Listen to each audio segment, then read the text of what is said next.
fates have dealt it. Wild cards meaning you have the ability to affect fate and history a little bit more than all the other extras out there. Nice. Wild cards, whenever you roll a trait or skill roll, you will be rolling an additional d6. It should do it for you already. But the way this game works is that your success number is always a 4, with some exceptions. But say if you look at your character sheet and you have a d8 in the gambling skill, you'd be rolling the d8 plus a d6 for your wild die. If either of those hit a 4, you are considered to have a success. If you ever exceed the target number, 4 in most cases, by 4, that's called a raise.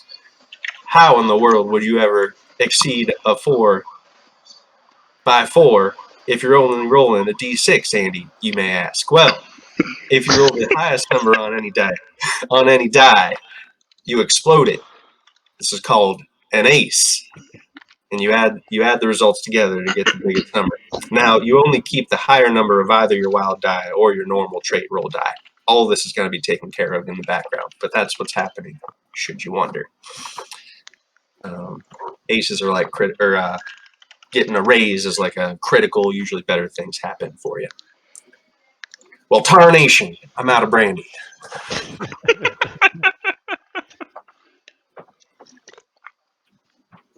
Oh, man.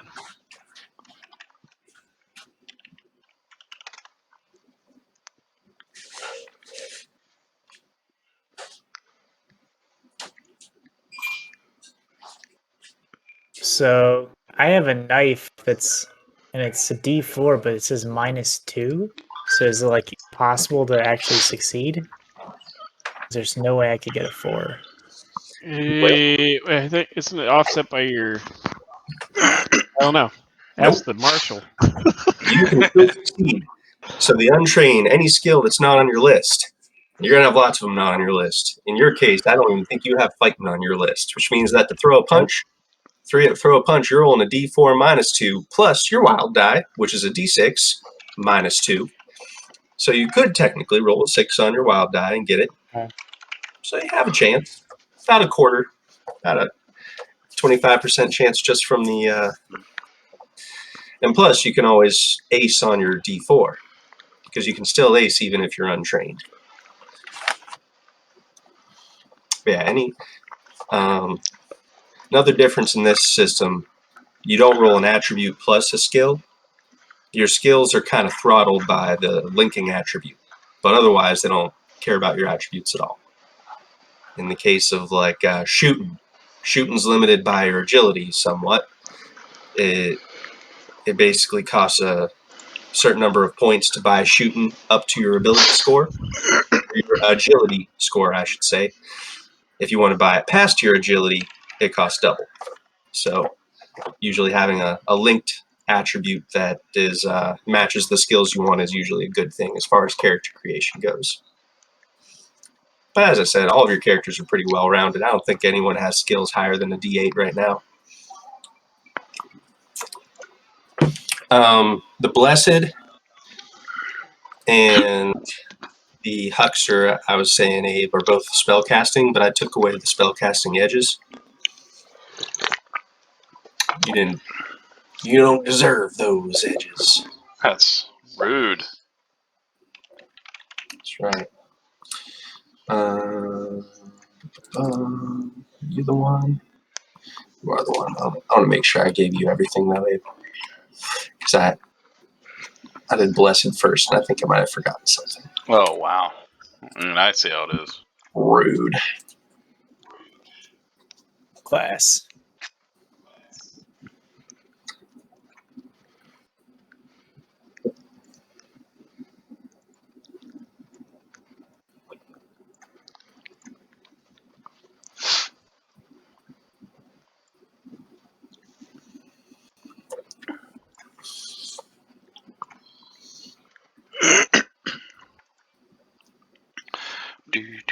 Yeah, so I took away Arcane Background Blessed for you. Okay. Which is how you normally cast your spells, using your Faith skill.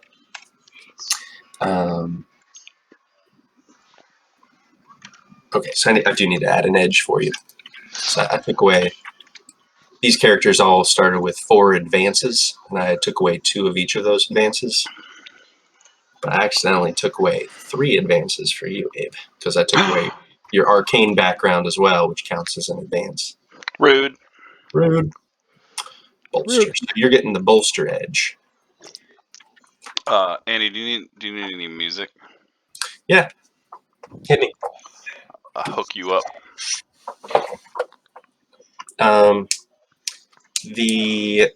The soundboard from Tabletop Audio, there's a True West soundboard, which has a lot of good stuff. It has some good music.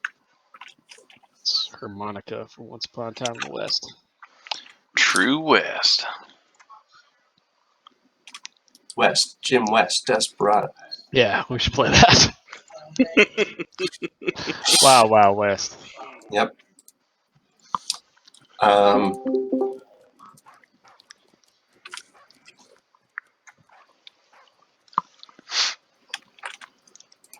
I think we should start with a duel. I mean, Hey, Dane, you want to start with a duel Yeah. while everyone's looking at their characters? Because since you're the bounty hunter, you would be the most likely to get into a duel in this town.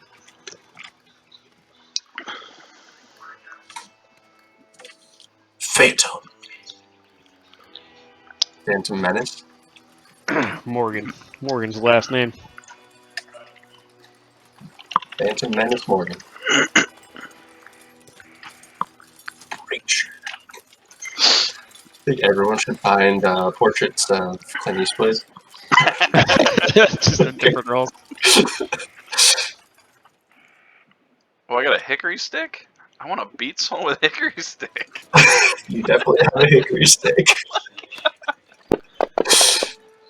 Oh, I should have saved that. I just done exploded. Hey, you aced. That's amazing. Nice.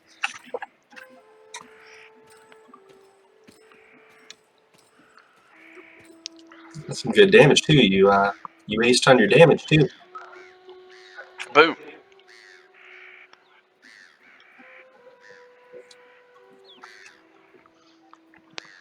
Hickory stick. All right.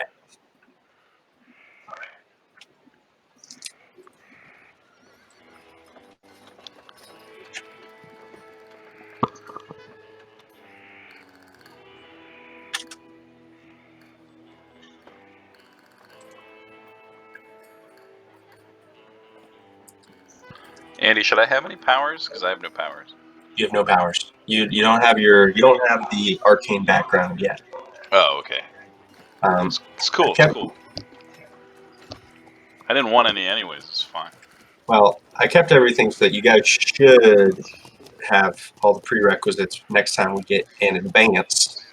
Y'all can put your advance into the edge necessary for that arcane background. But I figured for the first scene we could just like do the basics of, you know, I'm rolling ready to dice and everything.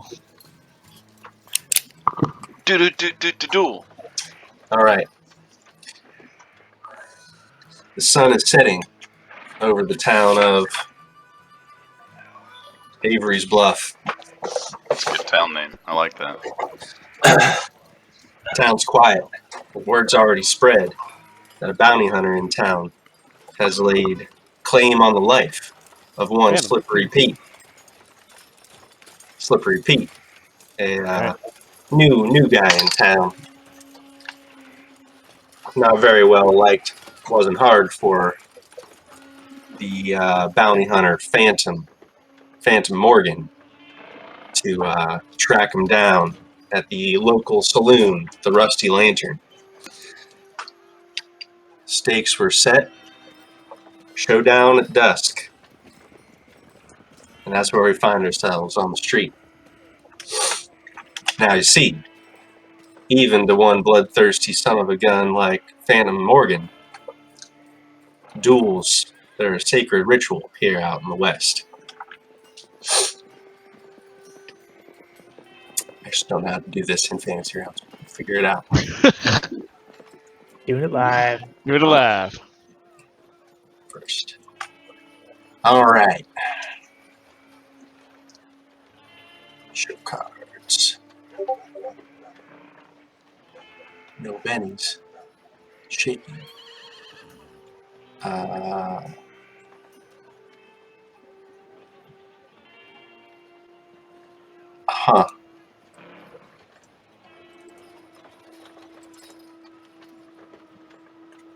My center up.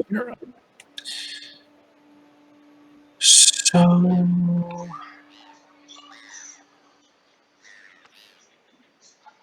I probably should research how to do duels in this. It's fine. It's all right. We're learning as we go.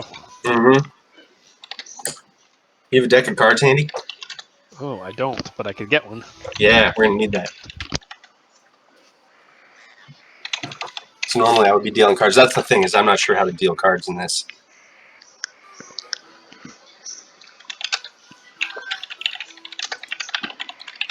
Oh, never mind. It's at a table.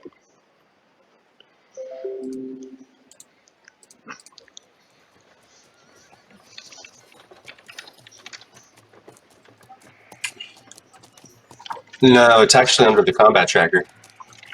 Cool enough. All I right. didn't even. Oh, there is a cup. What? I mean, that's cool. I guess. Maybe.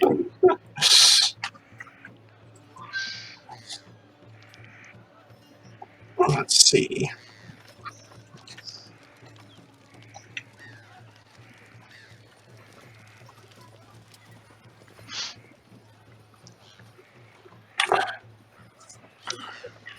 There's got to be a.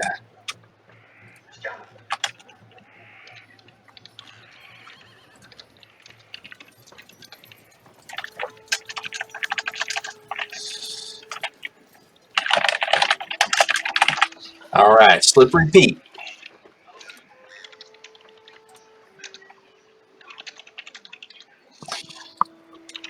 Dane, you can come back. I figured out how to do it.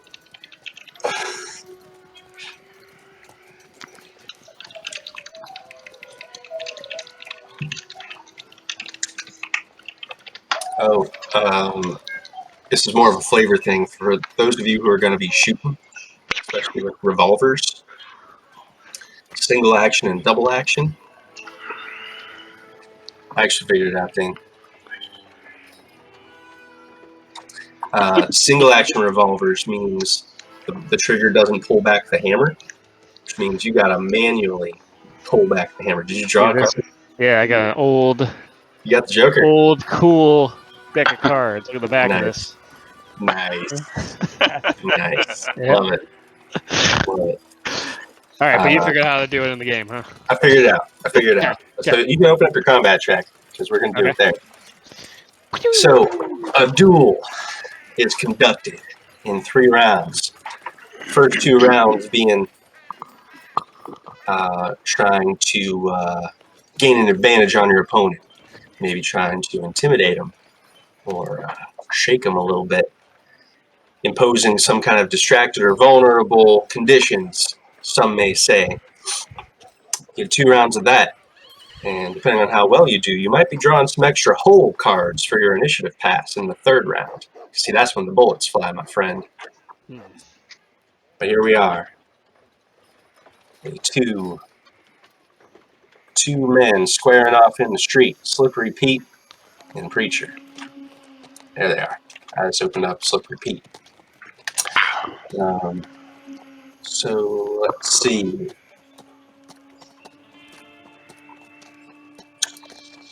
Before the start of the first round, give each duelist a whole card. So Whole card. I'm gonna. Oh, not you, Preacher. Get out of here, Preacher. Oh Yeah, shit! For a yeah, moment, I was like, Morgan. "What? What?" Man of the cloth. I think these are actually secret. I'm not sure. Can you still see them? Yeah, I can see them. I see them all. I'm gonna look at all of them. What's this button do? Uh-oh. Show cards. Hide cards. Show cards, hide cards. Oh, that's cool. I can only see, if I guess maybe if I had other cards. I don't know. I can see my card, I can see Preacher's card, and I can see Slippery Pete's card. As far as the mission is concerned. Pete. Now I can't see Slippery Pete. I hit Slippery Pete. Now you can't see him. All right.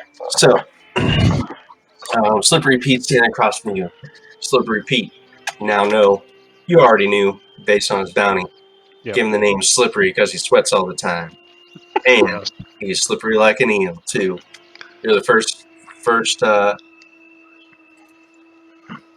bounty hunter to be able to track him down. Mhm. So you have your whole card. All right.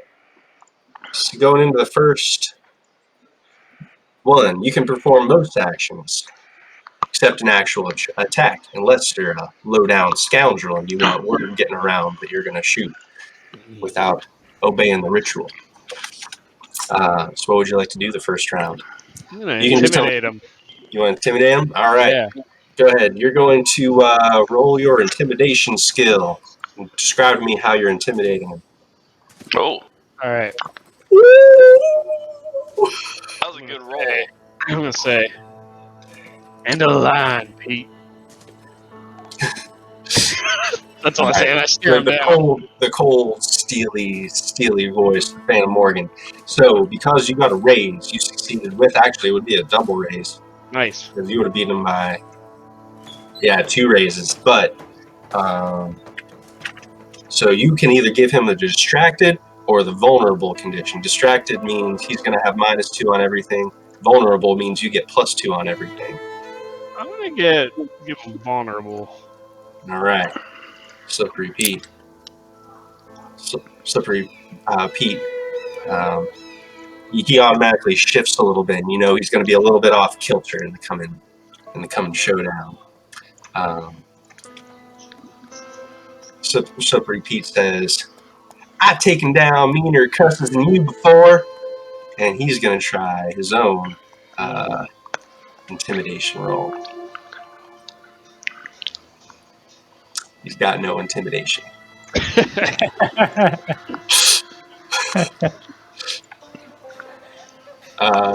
So that would be a critical. Let me roll again. If he gets another one. Okay, he didn't get another one. So he fails, and he's snorted off. Onlookers at this point. Well, actually, first of all, two Phantom Morgan. Two Phantom. What is two Phantom? Why don't you describe what Phantom Morgan looks like? So he's kind of a rough and tumble looking fella. He wears a flat brim hat and wears a longer duster. That, as he says, "End of the line, Pete," he brushes back to the side, and he pulls back the hammer on his Colt Frontier 44 Mm-hmm. and stares Pete dead in the eye. Mm-hmm. They call him Phantom because he's a ghost. He'll track you down, and before you know it, you're dead. Uh-huh. All right. And since you got a raise, not only do you get to give him the vulnerable condition, but you can get another whole card for the upcoming showdown. What's that? So I'm dealing you another whole card. Okay. The more, basically, by the end of, you'll see. We'll get there. Okay. All right. You could also have him discard a whole card, but you can't discard lower than 1. Okay. All right. Second round. I'm going to have him go first because he's going to say, "I heard about you, Phantom. What? You gonna kill me like all them other folk you killed? Am I wanted dead? Or am I wanted alive?" And he's gonna try to get you in a persuasion check to try to make you question what's going on. Mm-hmm. Oh, I rolled a 1. Sorry. Do you see the results of those? No, I don't. I rolled a Nope. 1. they hidden. I can undo that. All right. That's Pete's turn. You can see he's getting real jittery and his hand's starting to twitch. What do you do for your second round? I'm going to move. I move my jacket to the side, and I say, "Frankly, Pete, doesn't matter to me one iota." And I'm going to intimidate him again. All right. Nice. So the difficulty would have gone up. Nice. +2. The difficulty went up by 2 since you've already done it once, Mm-hmm. but you still got him. So you can give him the distracted condition now, I will. if you wish. Pete, Distract it's him up. real.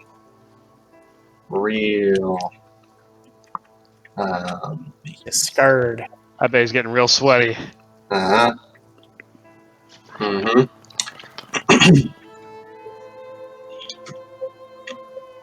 All right. Now, in the third round, we both simultaneously reveal whole cards of our wish. All right. So you would be showing your higher one, I suppose. Yep. Third round is the draw. You see Pete starting to go for his gun as soon as you say it doesn't matter to you. His hand starts to go, but you get to pull first. All right.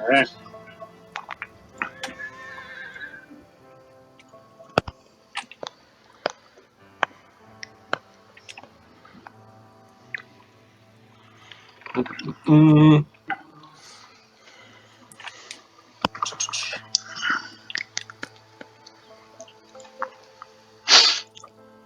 Ooh.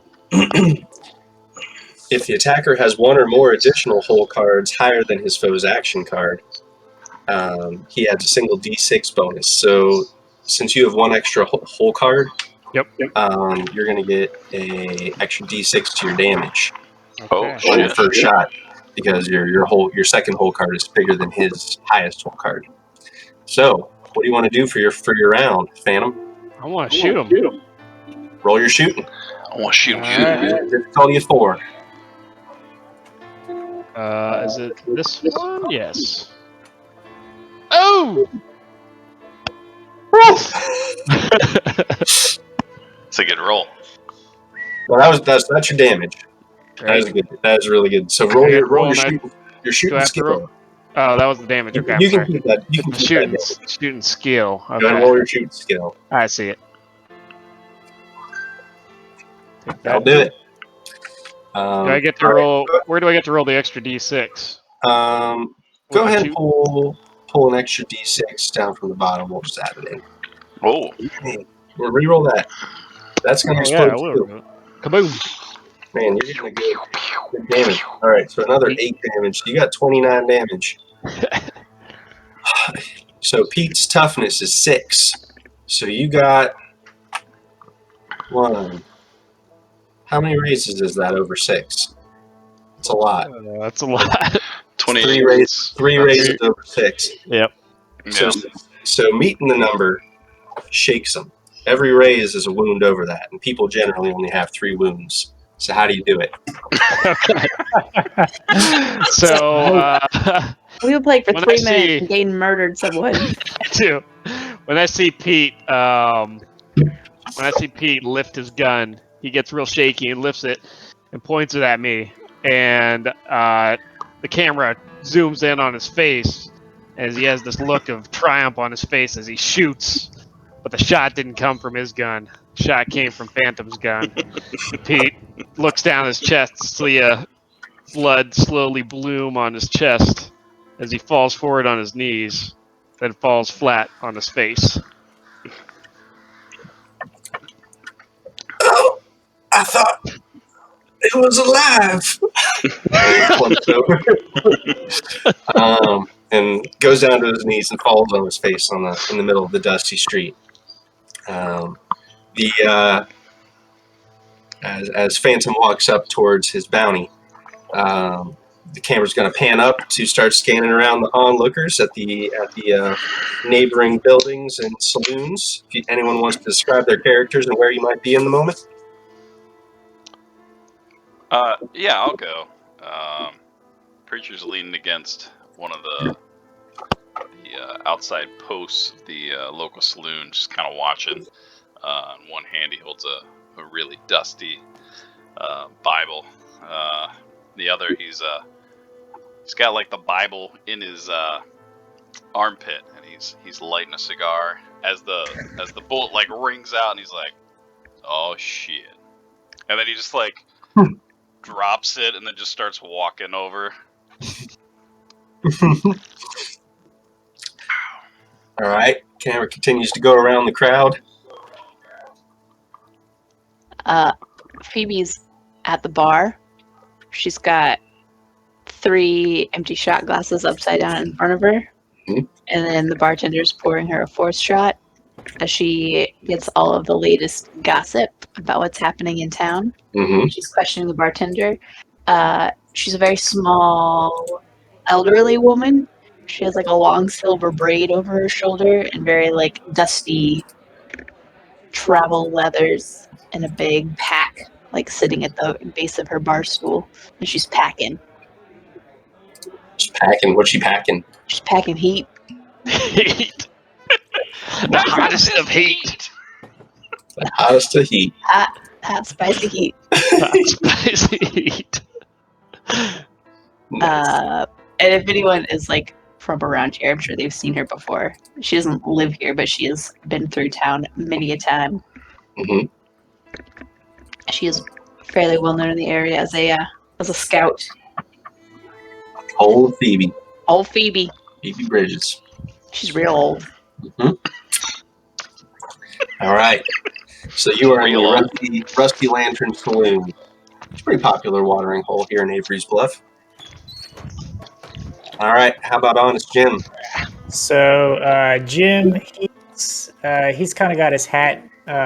He's got the necktie, but he's got the hat down around his back, and he's got kind of his hair slicked back, a little wet. And unlike a lot of the, some of the local ranchers or miners or whoever, a little muddy around the face, he's got a pretty clean looking face. Tries to keep the mud off, and he's got a vest and a jacket on. Kind of has like a few pouches around and stuff, and he's currently kind of standing on the outskirts of the dueling area. Mm-hmm. And he took a couple bets from the few people that were willing to bet against Phantom, Mm-hmm. and he's kind of consoling the losers of the bets. Better luck next time. Mm-hmm. Tell you what, if you want to make a gambling roll, we'll say you can earn $5 on a fail, $10 on a success, and $20 on a raise. All right. Do a gambling roll. White on All right. white. So you managed to make about $10 off of a few different folk. Whoop whoop. 10 dinero. That's good monies. Mm-hmm. Also, I'll say that Slippery Pete owed you $5 from a game of cards. He said he was good for it, but had to come back in the day. All right. Yeah. Jim will kind of go over to Jim or Pete's body, and he kind of he like gingerly sticks one finger out because Pete's he's a little sweaty. His clothes are a little damp, so he kind of sticks one finger out, flips open his jacket, and kind of pulls out the wallet, takes $5 out of it, and then tosses the rest of the wallet onto the corpse. Phantom has his hand on his gun as he looks at this gentleman. take money for a wallet. He just kind of stares at you as you do it. Jim goes, well, thanks for paying up there, Pete.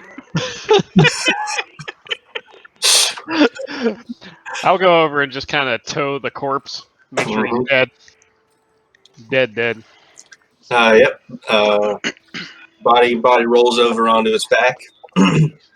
Pete has a worn Colt Frontier in his hands. Looks like a a little pouch full of shells for it. I'm gonna kick the Colt away Sure. from his hand. I would imagine that just about this time, Preacher comes up and it like spins and it like right underneath his boot, and he's just gonna reach down, pick it up. Seems this didn't help our friend, and he's just gonna like tuck it in his vest. I give a glance over to preacher, and I look at his Bible, and I look back to him and say, "Father, sorry for the disturbance." Just another lost soul. Or found, obviously. Kind of like raises an eyebrow at the preacher, and he goes, "I haven't met too many gunfighting preachers in my time." Yeah, is preacher Packing all the carrying heat. other than the Oh no, frontier? he has openly got Mhm. I think I have a Colt in my side. You have a peacemaker, I think. Mhm. I have a Peacemaker. Oh, Colt Peacemaker on my side. So now I put a frontier in the party sheet. It's I just like to be prepared for whatever the surroundings may bring.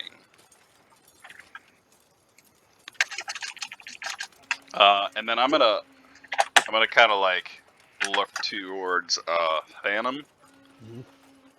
and then I'm just gonna like grab Pete's boot, and I'm gonna just drag it over to where we put dead people. Sure. okay. Now hold on a second, preacher. I gotta have proof that I brought in this varmint. You want a foot or an I was arm? thinking more like a. I was thinking more like the body to the marshal's office. Well, you could help me drag it on over. Right. I'll grab Slippery Pete's arms Mm-hmm. and help the preacher carry it to the marshal's office. All right. While you guys are doing that, what's Honest Jim doing? Jim kind of looks around to whoever the onlookers. And he goes, "Well, I guess preacher must be a real Old Testament type."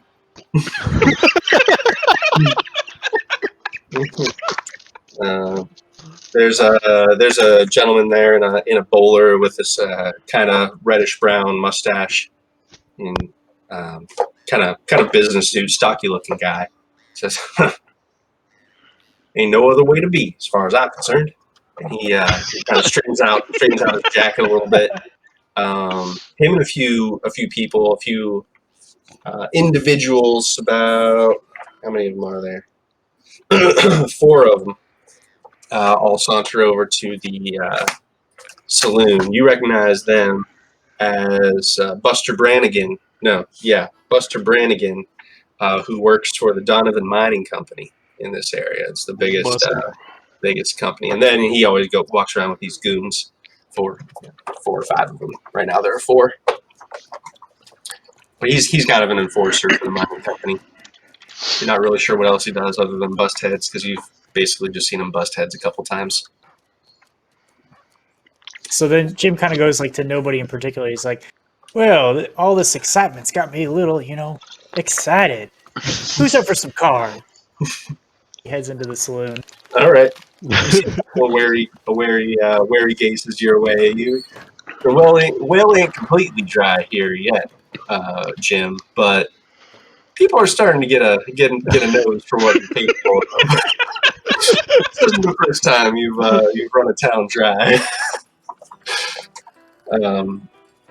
Also, you feel a little tired when we get to you in a second, Steve. You see what you're doing, but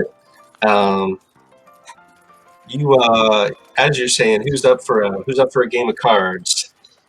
You hear a voice from probably right about 5 o'clock from where you're standing, saying, "Always am." Uh-oh. Jim kind of turns around to see who might have said that. Street's empty. All you see are the two folk that are dragging the body off towards the marshal's office.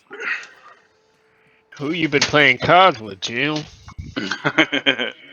Your hand instinctively drops down to the bag at your side that holds the Hoyle's book of cards that you've been poring over in your free time. Mm.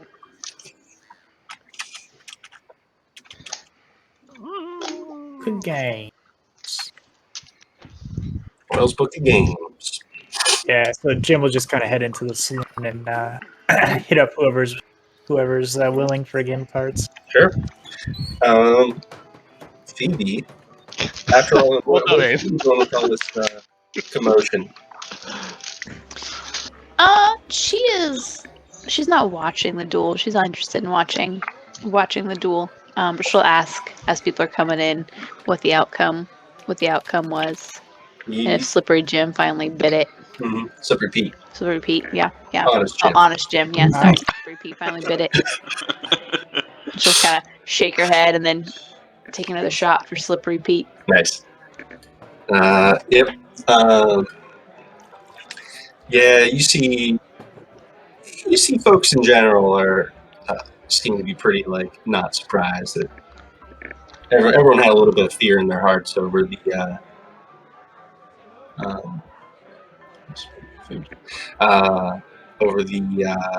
demeanor of the Phantom. Everyone can believe with only one glance at the Phantom that he's a killer born and bred.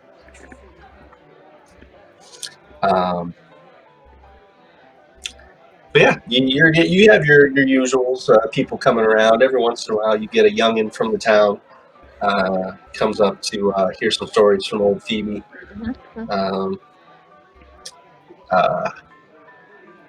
Usually sneaking out of town. Most parents don't want them hearing the kind of excitement you talk about. Yeah. But yeah, you see this Honest Jim fellow, kind of new to town. I would say you might be the only real like staple here in this thing. Preacher, you're pretty new to town, right? Are you established here? No, I just made my way into town. Right. Yeah, so everyone's pretty new here. You see going up to Honest Jim is someone you know is old Ebenezer. Walks up to Honest Jim's table and says, "None of these other locals, they don't got any action, but I know you got the action because I see you winning that money all over the place, winning the money. Not from Ebenezer Finch, you're not gonna go." And he puts down a $5 bill. It's pretty good for a small town like this. Yeah, Old West. Honest Jim will play him in the game. All right. You can go ahead and roll your gambling. Gamble man.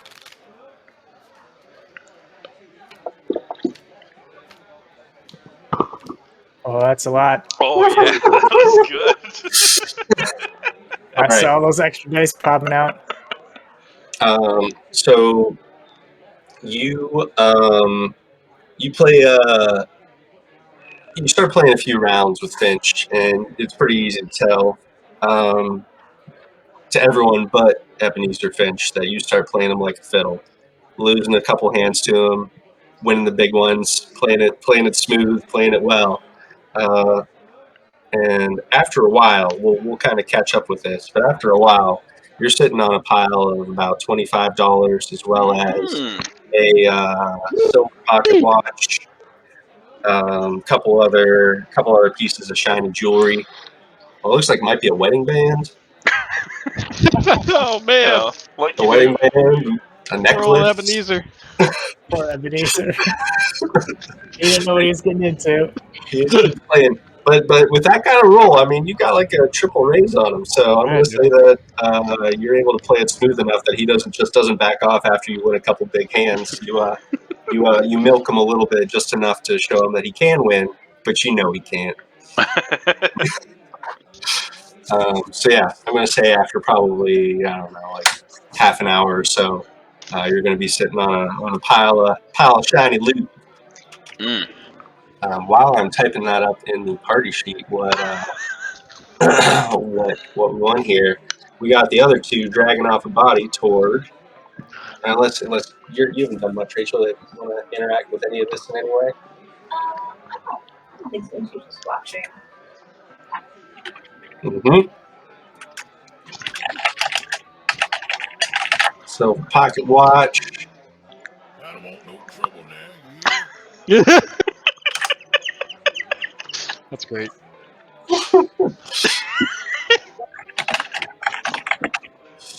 What sheriff? Folks around these parts are pretty simple. They like whiskey and not getting shot. Like whiskey, I like getting shot. Oh, there was a whip crack? That's right. Oops. All right. So we're gonna get over to you guys. You make your way over to Marshall Byrne, and he'll say he was actually sort of watching this so the whole thing. And says, "Kept it clean. I appreciate that. I don't want any kind of funny business or any low down scoundrels in my town." I'm gonna nod to the marshal and I say, "When do I get paid?" You show me your bounty contract, and I'll make sure it's paid up from my office. I'll give him the Slippery Pete bounty for my stack of warrants. Sure. So, how big is your stack of warrants? Because the preacher's right there to see flipping through. No, it just says stack of warrants, so I'm gonna say it's probably like maybe 10. Right. Like a 10 warrants. Flip. That's what I do. Yeah, I look at them. That's a lot of lost souls there. Do any of them roll a notice check, preacher? Hell yeah! It's under traits. Yep. You said Now notice. under your skills. Oh yeah. Preacher's close enough to notice. Do any of those? Do all of them say dead or alive, or do any of them just say alive? Up to you which one you would have taken. Some of them say alive, yeah. One is alive? All right. Yep. All right. One is alive. All right. You notice that there's a mixture of contracts in there. But yeah, you get paid up at the end of this. I know what a bounty would be. Let's look at how much bullets are based on the cost of bullets. Based on the cost of bullets. All right. I'll say you earn $25. Nice. What's your profession? Whoops, sorry. Typing up my notepad. Well, My bad. I'm sorry. Marshall kind of takes the body up and throws it up on the back of the cart. He makes a note in a little ledger and says, "Well, it's getting late, boys. You know, might want to go spend some of that hard-earned cash, support the town a little bit. Rusty Lantern could use the business." I'll take a look at the preacher and I say, "Come on, Father. I'll buy you a drink." Father's gonna go to pull out the gun, and then he just puts it back. Mm-hmm. I could use a drink. Marshall, when I tip my hat. I'll also tip my hat, but not because he did it, because I was also going to do it. I see him tip his hat, and I put it down a little bit more. and then I take a match and I strike it off my teeth and I light my cigar. Nice. Did you get the money out While of? Did you pull the money out? The rest of the money out of his billfold as well, Pete's billfold, because he had another. I would say Phantom did not. He just kind of hefted the body, and if the wallet fell on the road, I think Marshall probably would have given it to you. Gotcha. So that would be another $10. Cool.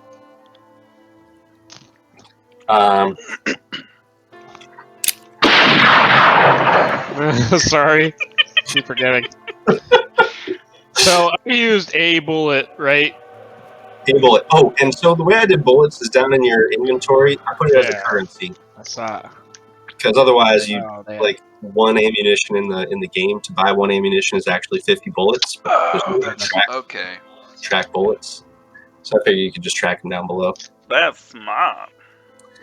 As far as currency goes. That's nice. So I got So you guys make it back into the Rusty Lantern, and you see that as you're entering, there is a man, red in the face. This old guy with kind of stringy gray hair. Nah, he's not. I don't think he's that old. We'll say stringy black hair. Ebenezer. He stands up from the table with Honest Jim. You see this pile of it's a small pile of stuff, but it's honestly like earning $25 from a single person. That's pretty good. Yeah, that's pretty significant for a small town. It's I Yeah, would say it's noteworthy to Jim that most people you play with haven't played for that kind of money. Not to mention silver and gold jewelry. But he finally stands up, red in the face, and says, this whole town's right about you, and I'm going to make sure they know it. He stands up to get out of the Jim walk kinda goes, somewhere else. hey, Drink no whiskey. hard feelings now. You know, it's just an honest cards. Let me buy a drink. Do you like offer him money, or do you?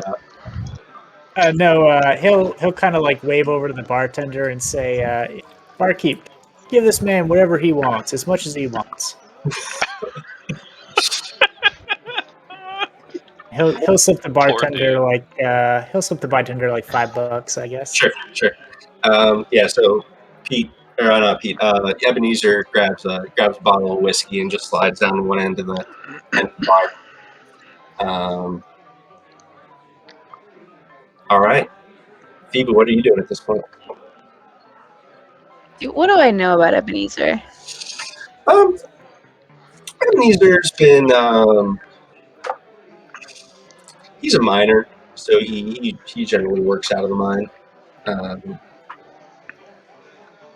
Hmm. He's not a super well liked guy. Go ahead and roll your common knowledge. You got that. yeah. Knowledge. Lady's nice. You I get can't. +2 to this. So we can do that in the sheet. Oh. Whoa! Oh! Wow. Phoebe. 21. She got some You guys are knowledge. acing- Not acing so left, common. right? Everyone. I know everything about Ebenezer. I know him biblically. Nice. Damn. Wow. That's up to you. That's choice. up to you. It's your choice. You know Ebenezer's not married.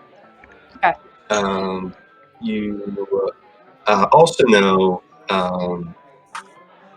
that as far as common knowledge in this town, local knowledge, there has been a lot of rumors going around.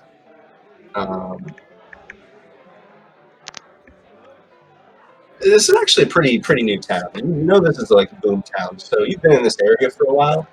Kind of wandered into this area because you heard as Avery's Bluff was growing pretty quick. The mine grew pretty quick. Ghost Rock is getting mined out here, which is what's causing it to be growing so fast. Ghost Rock. So it's pretty happening place. It's bringing more and more people like Ebenezer. A lot of people you don't know super well, not like locals from the other towns. It's a lot of new muscle to work here. But people have been starting to spread rumors that things have been going missing. Jewelry, gold, money. Rumors about thieving magpies, or maybe a band of thieves. No one's really sure. Stealing things from the folk in town. Have I heard anyone specifically talk about a missing wedding ring? With that, yeah, sure. Yep. That's old Lady Elaine. Yeah. Lady Elaine's missing a wedding ring. Yep. Lady Lady Elaine. Elaine. Nope. Oh No, no. Lady Elaine doesn't come in soon. All right. Hangs out with Daniel.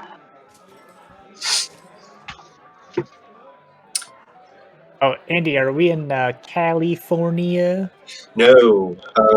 I'm gonna say y'all are in Colorado. Okay. Colorado. In the All right. mountains. Ebenezer, take off. Now he's at the bar. Old Phoebe's gonna go sit next to a honest Jim. Okay. Well, hello there. I don't know if we've been acquainted. My name's Jim. Honest Jim, they call me. Like, how old is she? She's old. She's real old. You have the elderly hindrance. Honest by name, not by trade. Star? She nods at him and says, "Sonny."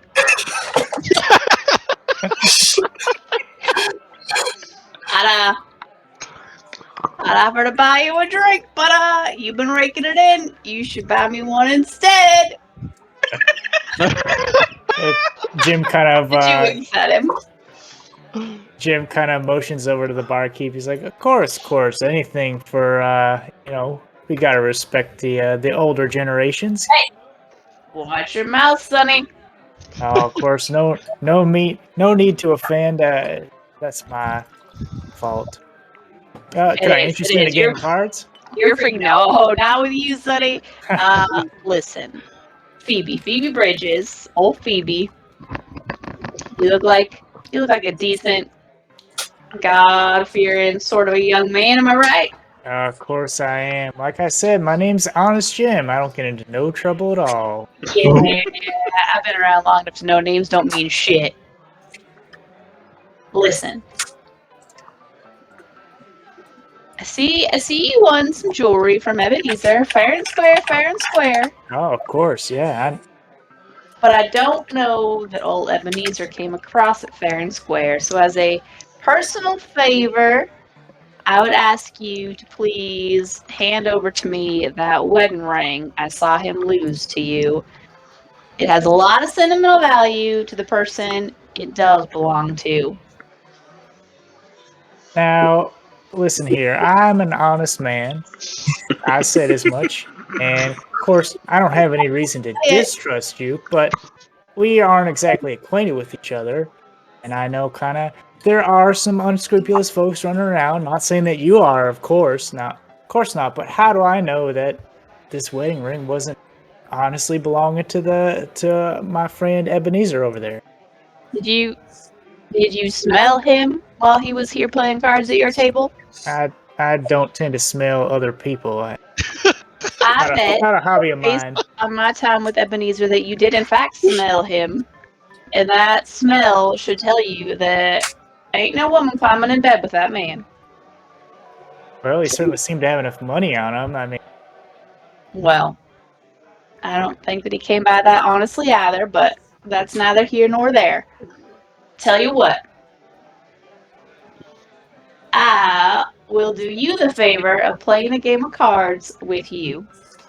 And if I win, you'll give me that wedding ring. And if you win, I owe you a favor.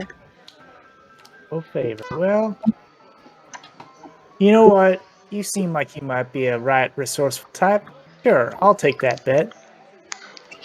I don't want no trouble now. Get out of here, Sheriff.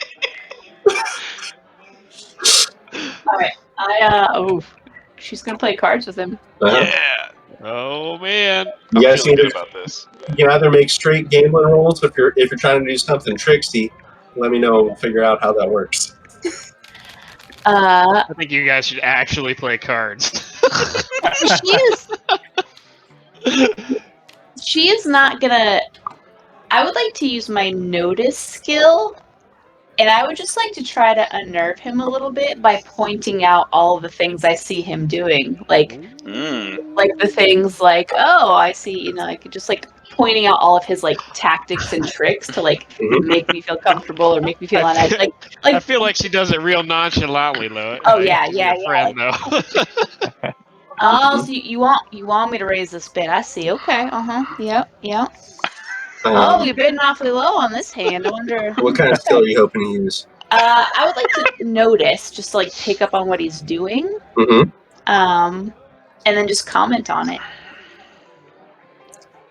and not like if I lose the hand of cards, I lose it. But I want to just like make him feel self-conscious. I think. Okay.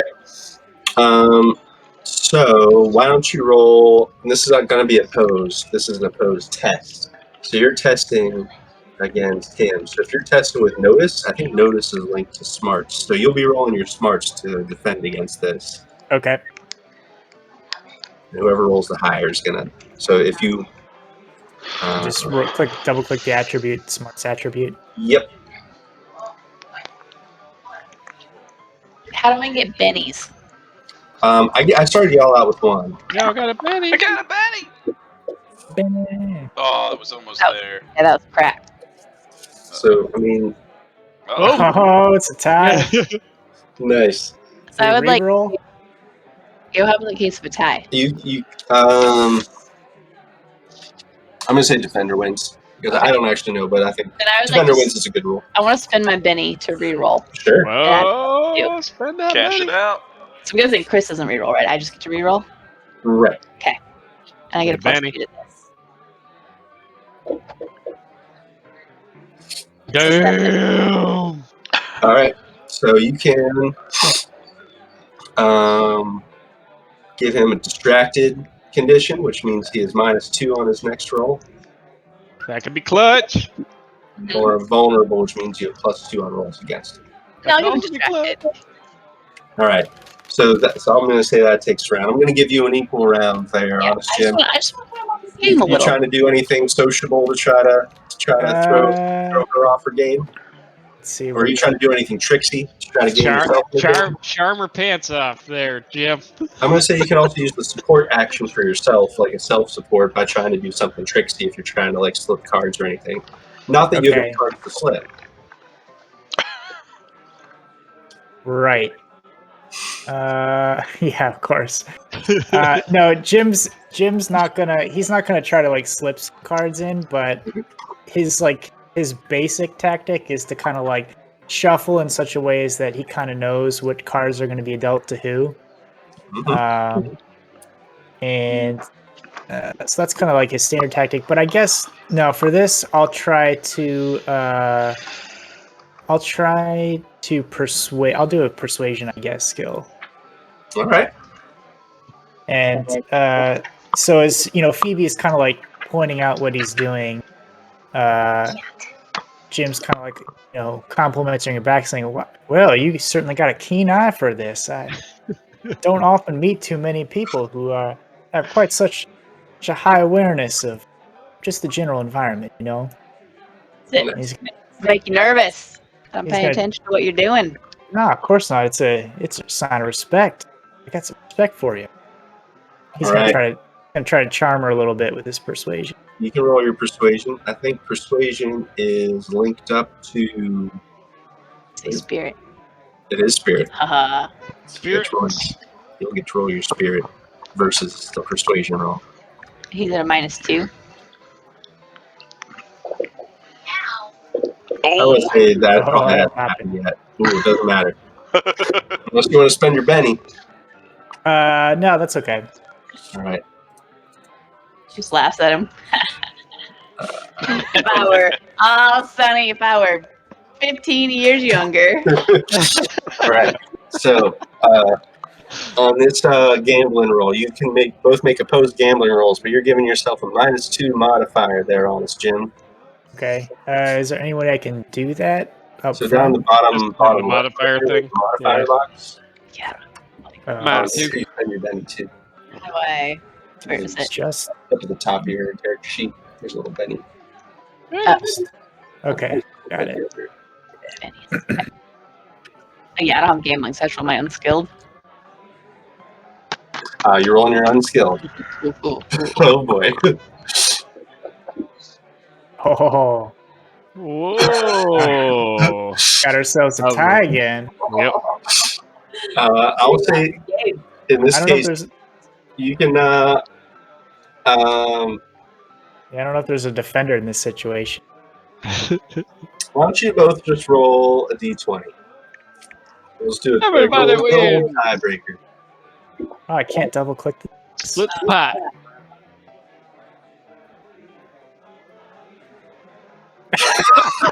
Oh, All right. I'm going to say that you guys have been playing you've been playing sort of winless. Game of wits. With clearly no one really gaining much of an advantage over a few hands of cards, but it's also taking a little bit of time, enough time that you both can call it whenever you want. But Listen, Sonny, these old bones, I gotta get these old bones to bed. What say we just call it? I put up more of a fight than you thought I would. You give me the ring, and I owe you that favor. Tell you what, Miss Phoebe, I have a hell of a lot of respect for you. You are good. I will give you that. You know what? I was thinking the exact same thing. Hands the ring over to Phoebe. Well, thank you. at that, while that's going on, Preacher, what are you up to? I'm gonna put that in the party sheet.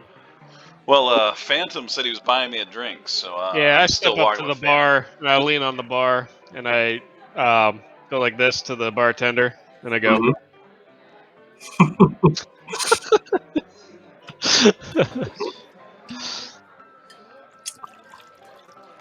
"What on it?"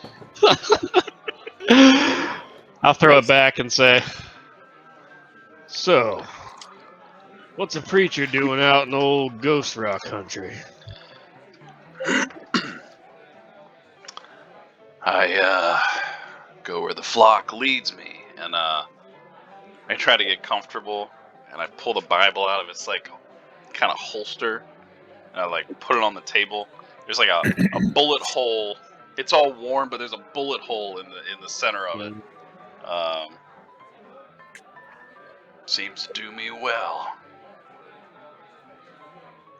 Seems God's word has been your ally in more than one way. I reckon. And I stamp my finger, and I point to the shot, Okay. Mhm. and then I shoot another one back. Sure. I say, well, let me just give you this advice. And I'm going to push the Bible back toward him.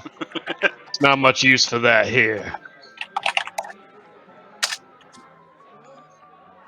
Well, if I can repay you your advice, and I tip my hat, save my life, and I tuck it back in. Fair enough.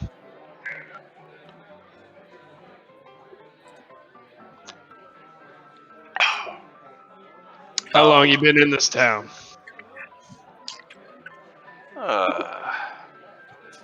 It's 10 cents per shot, by the way. So your dollar's going to go for a little while. Oh, Yeah. good. Just keep snapping. Long enough. I don't like to stay in one place too often. You know, go where I'm needed. Mm. You just looking for more dead than alive? Well, I have a checklist I like to follow. Pete was at the top of the list. Slippery son of a bitch. That Pete. That's what they say. The bartender, well, said, pours you another shot. Yeah. Well, I reckon he wasn't too much of a good man. Doesn't rightly matter to me. He had a price on his head. I came to collect, and that's what I did. It seems that I'm in need of a new job, though, after completing that one. Makes two of us. Most of my dimes run out, so I appreciate the drink. What other payouts you got in there? I saw a couple of names. Well, let's see if there's anything local here. I'm gonna just kind of. Good riddance, I say. Finch, Ebenezer Finch. You notice he picked up his bottle. It's about half gone at this point. He's stumbling away from his seat at the bar, and he kind of like leans into you and says, "That Pete, he wasn't good for nothing. Good riddance, I say." Kind of sloshes a little whiskey on you. I'll kind of look at him and I say, "Step back a pace, friend. Your breath is foul. And he starts wandering away. He was distracting you guys as he's wandering out of the bar. Why don't the both of you give me a notice check? Ooh. On the Oh. bench. Oh! Woo! You got a critical! Critical failure! Critical failure! I don't know what that means. It's bad. About to lose that bounty money. Yes, man. Yeah, I'm kind of distracted by his turpentine breath in my face. Yeah, you both sort of like don't pay him any mind as he throws up his hands and starts wandering away. But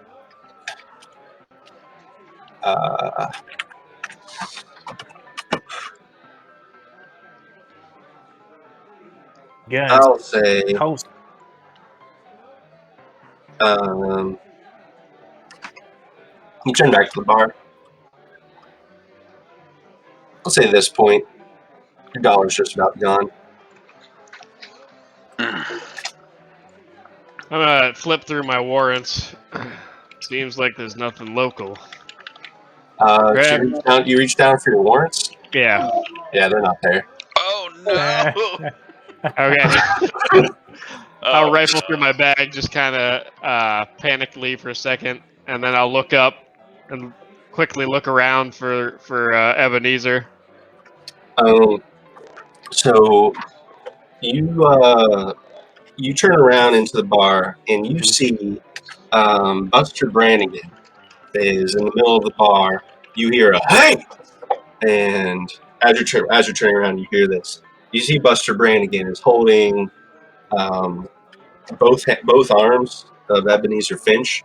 One of Finch's hands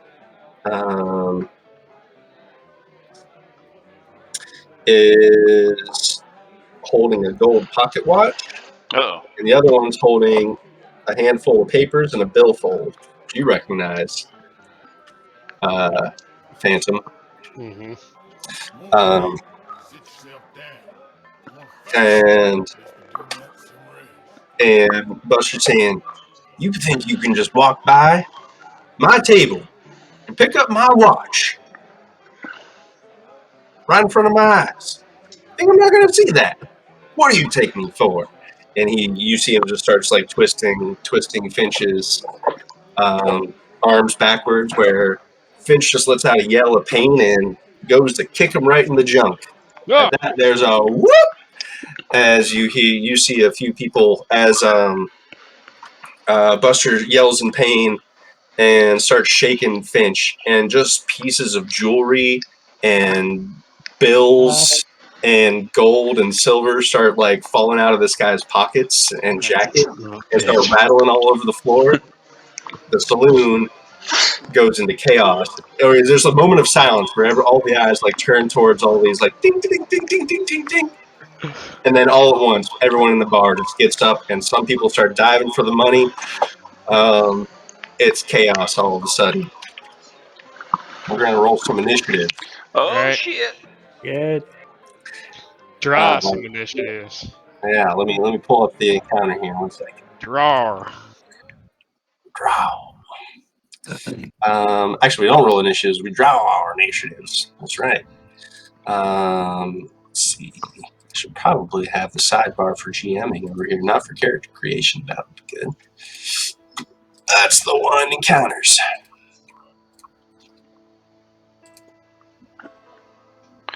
Is that something we actually like do? Like, do we do it, or does it randomly pull?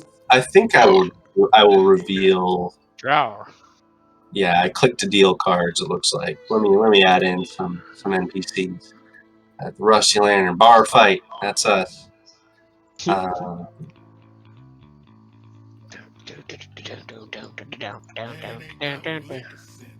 sure can't play the piano. There it is.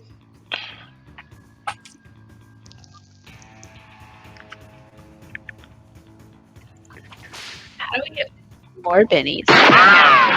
I already blew my load. You did blow your load. Actually, I was gonna Earned it.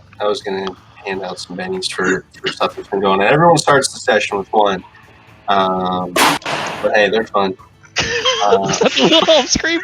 Amazing. You should get one for picking a dead man's pocket right in front of a bounty hunter. Right? Bounty hunter. I wasn't picking his pocket. He owed me that money. I'm a bounty hunter, not a lawman. Preacher suggesting someone cut off somebody's foot. And that was Sounds bad. about right. That's some bennies. All right. Bennies. So let's draw some initiatives. How do I put the deal?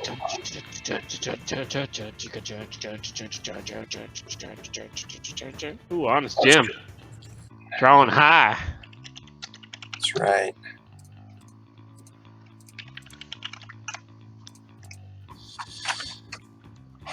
All right. Andy, can I just say this is cool? I'm having a good time. Good. We're figuring it out. We're finding out live. I like it. I like the dual system. Yeah, the duel was fun. How do we? Oh, you know what? Action cards. Clear all. Let's try this. Menu. Action cards.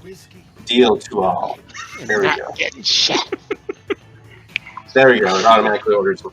Oh. Perfect. Old BB.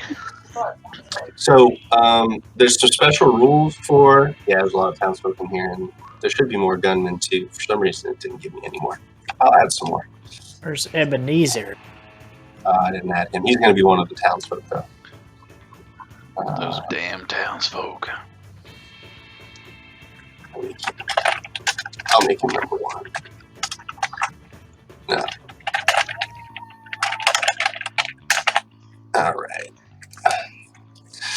All right. And there's a couple more dudes, but I'm just going to have them all act together, though. So there should have been 4 of them. Okay. First up, Buster Brannigan. Yeah, so he's going to. He was in the middle of shaking whenever Finch just started kicking at him. So Buster Brannigan's going to look at all this stuff on the floor and say, "What in the Sam Hills? What are you doing here, boy?" And he's gonna try to punch Finch.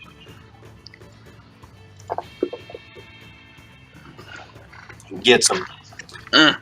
So whenever you attack someone, you go against their parry score. So that's like the target.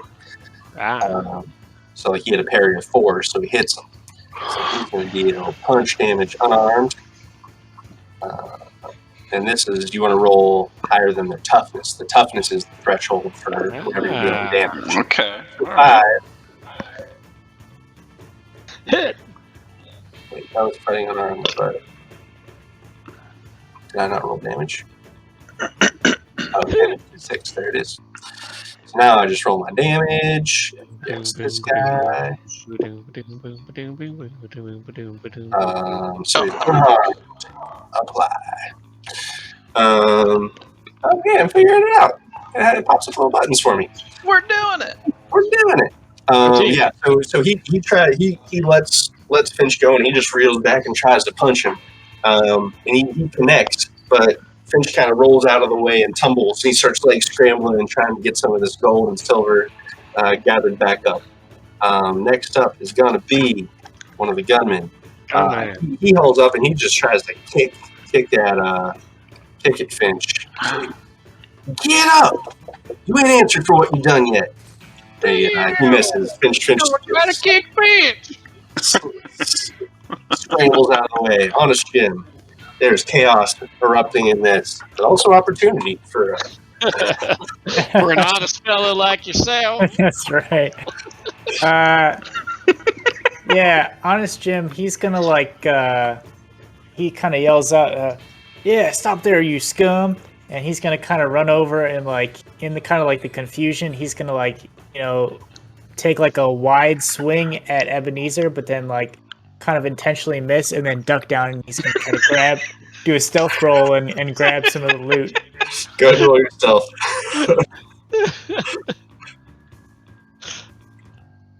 Nice. Yep, you're able to grab something. You're not sure what it is yet, but you grab something off the floor. Nice. All right, Phoebe. Is the marshal in the bar? Nope. Okay. With this ruckus, though, you can be sure that Marshall Burns is going to be here shortly. All right. Fuck it. Phoebe's gonna jump up on a table. Mhm. Phoebe's gun is a musket, which I imagine is very loud. Sure. Phoebe's gonna fire her musket up in the air Oh. and then shout, "Hey! Are we or are we not civilized individuals? He will answer for his crimes when the marshal arrives. Until then, get your hands off each other's shit." What do you want to roll? Is there like an intimidation or something? Persuasion. Sure. We'll call this you're kind of initiating us into a social test. There's a social conflict in this, where I'm going to say we'll see what happens over like 3 rounds. Yeah, mostly she just wants to like stop and think for a second. Something like the gunshot will at least like give them pause, and also mentioning the marshal being on the way will like also give them pause. Uh-huh. So between the gunshot and the marshal's name being dropped. Go ahead and roll it. Nice. All right. Yeah, you see some folk look around and say, Marshall Burns is going to come. He'll sort this out. You see a lot of folk are still like, not him. Oh, the gunshot got everyone's attention. You see that it's not fully, next up, Preacher.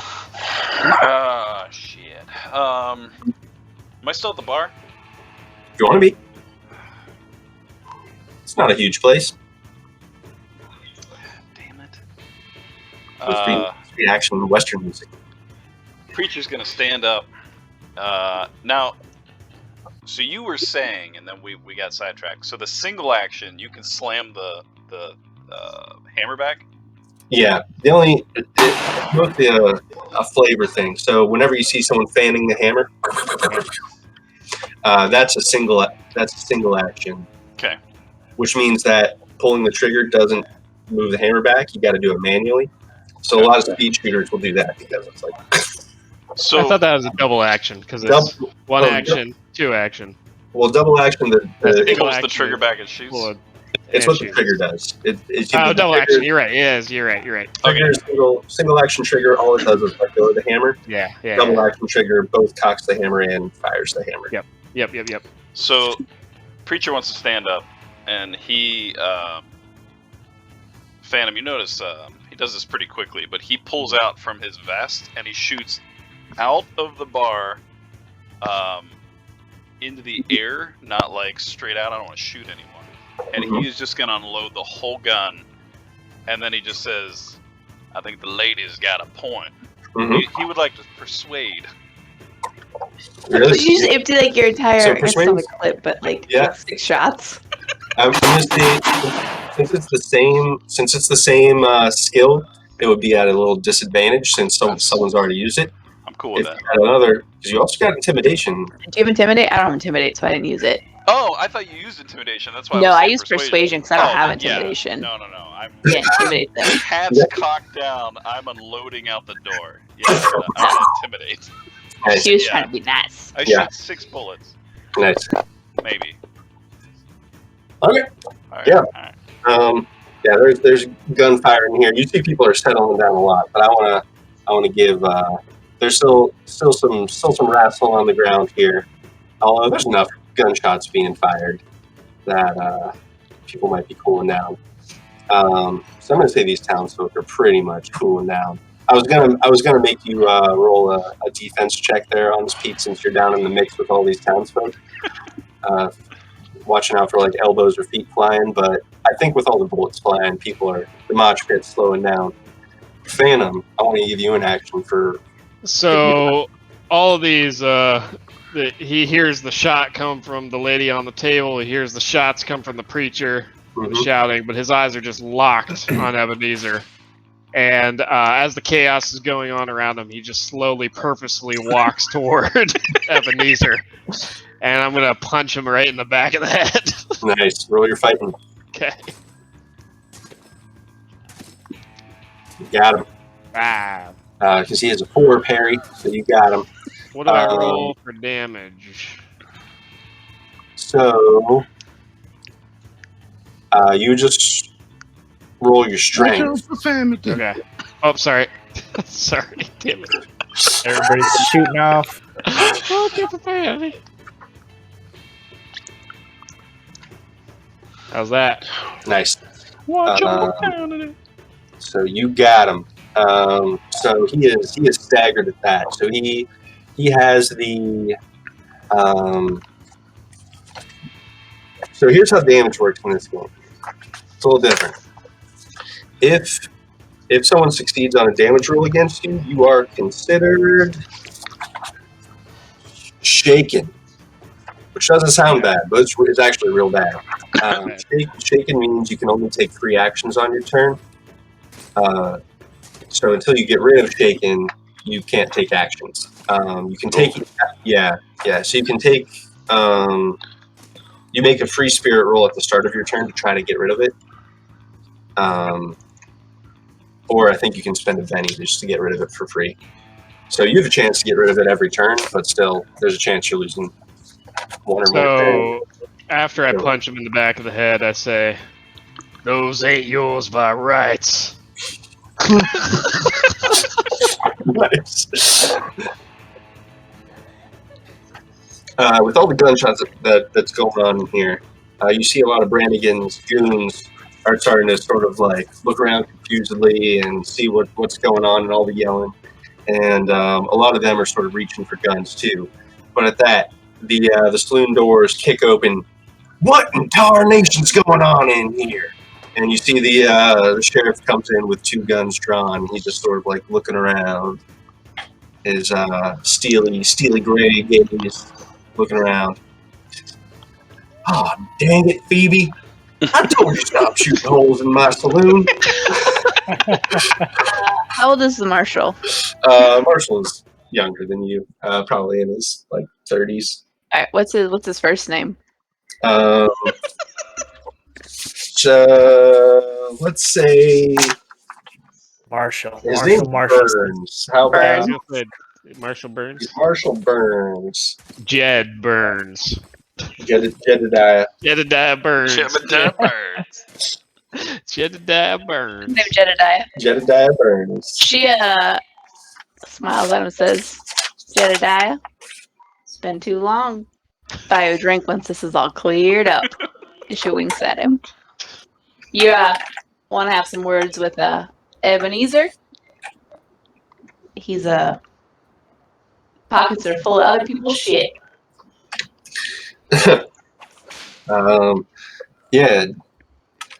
Marshall Burns looks down at the ground. And you see a couple of townsfolk who had like stuff in their hands, just like slowly reach their hands out and like drop it on the floor.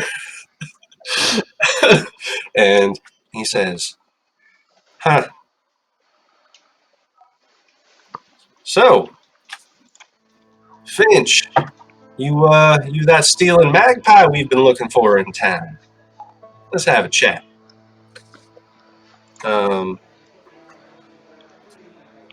He kind of idly like gestures at the Brannigan guys from the Donovan Mine group.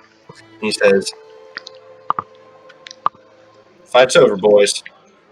Take your hands off the pistols or take it outside." Phantom kind of looks at Ebenezer and just snatches the warrants from his hand and walks back over to the bar. Yep. So you can get your $209 back as well. All right. Oh shit! My money. That was your critical fail. Yeah, that was pretty critical. Watch your profanity. Whoops. Dang it. I hit that one back. All right, use the Phoebe's top gonna numbers. go collect some of the stuff and encourage the townspeople to, hand over anything they might have picked up. Okay. And reassure them that if they are missing items, then the marshal will make sure they are returned to them. You lying? No. Is GM asking? Being above board? Yeah. She trusts the marshal will return the items to whoever. Alrighty. She a good gal. Phoebe. Mm-hmm. Okay. So Marshall grabs Finch by the scruff of the neck. He looks at the handful of you, kind of gives a nod towards the preacher. You're probably in the middle of like reloading your pistol, huh? Yep, it's still like smoking slightly. Sure. He gives a little nod at the four of you and says, "Wouldn't mind having a little outsider's eye looking in on this, if you don't mind. I'm gonna go have a couple words with Mr. Finch outside. The rest of you make sure you tip Harry good. You're lucky you only got one hole tonight. Nope, that sounded wrong. Harry, I would have shot you 3 times. Nope, that's wrong too. You're lucky Phoebe only shot your ceiling once. I would have done it 3 times. Yep, that's what I meant to say. He drags Finch outside. It actually says in here, as soon as the marshal comes, he fills the roof with holes.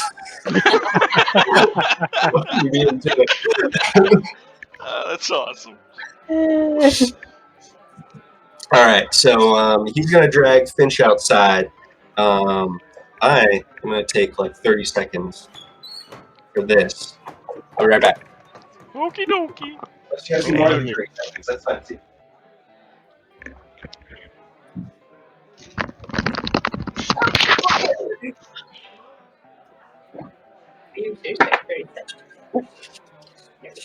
I mean, we've been going like a minute, an hour and a half, so decent time for a break, anyways. Have fun. Shot your musket.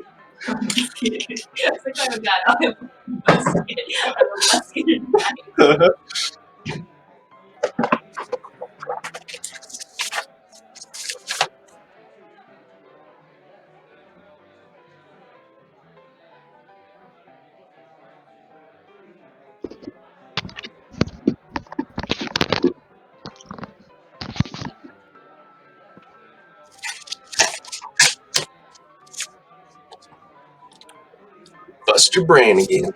Buster Brannigan. Buster Bartholomew Brannigan.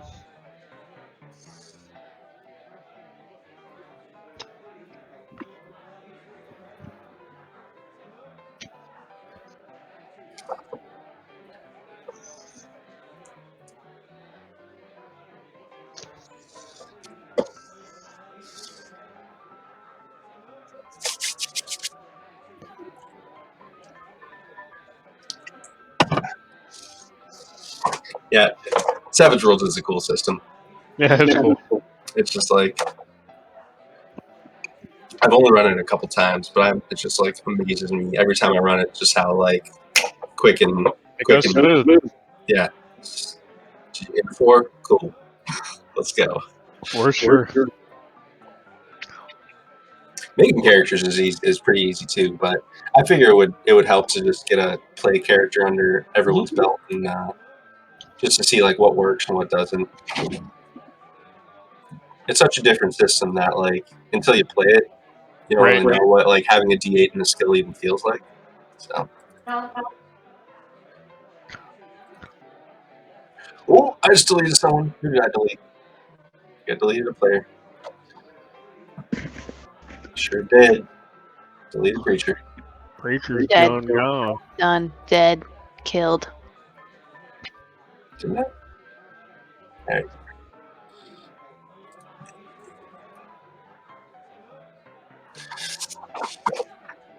Figuring out this whole. Yeah, so I gave everyone an extra Benny as well. It's all about the beddings, baby. Them Bennies. we use them for anything other than rerolls, or are they just rerolls? Oh, yeah.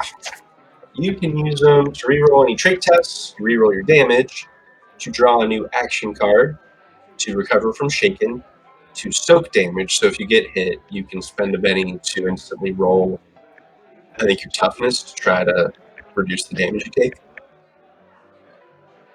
Influence the story. I think that's just like buying a hint or push the story along if you feel stuck. Regain 5 PPs. That's for spellcasting. Peepees. PPs. I want all the PPs. Please. At this point, as an above the game comment for our two possible spellcasters, the Blessed and the Huckster, you guys both have what it takes to cast spells.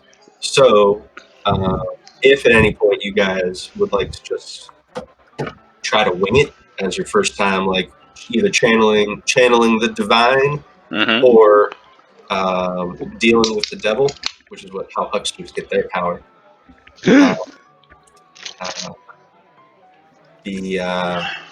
hucksters learn their magical secrets from Hoyle's Book of Games. It's all about making deals with spirits. Right, them special games. Yep. So, if you guys ever get into a situation where you'd like to try to channel some magical power, I figure the first time it happens, we'll just sort of be loosey goosey with it and not worry about like actual power rules or anything. But all the spells in here in Savage Worlds are like super generic. There's like blast powers, bolt powers, boost your ability powers, whatever. Excellent. So think about that as open, and then next time we get an advance, if you guys wanted to put the advance into the spellcasting edge, which is how you actually get access to we can do that. Hell yeah. So, if y'all head outside of the saloon, Marshall is gonna head inside.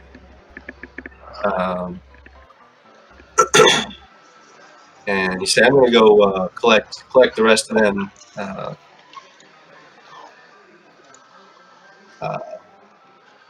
valuables from inside. Phoebe, you don't mind trying to talk some sense into Mr. Finch here? Yeah. I know you got the ways with get someone to spill their secrets. Why don't you loosen them up for me while I'm Yeah, out?" you know I got those ways, Jedediah. Oh, what's the history between Phoebe and Jedediah? Damn. He just shakes his head and says, "I really wish you'd call me Marshall." I know. So he wanders back inside to finish gathering up and make sure you can tell he's probably going to do a quick sweep and pass that steely gaze, that silent steely gaze over everyone in the saloon to make sure they've all coughed up the goods. When the marshal goes back in, Jim's gonna kind of hang in the back, and he kind of like dusts himself off a little bit, and he kind of opens his vest to kind of peek inside to see what he was. It just cash, or was it an item? You found a pearl necklace. Oh, Okay. and 4 buttons.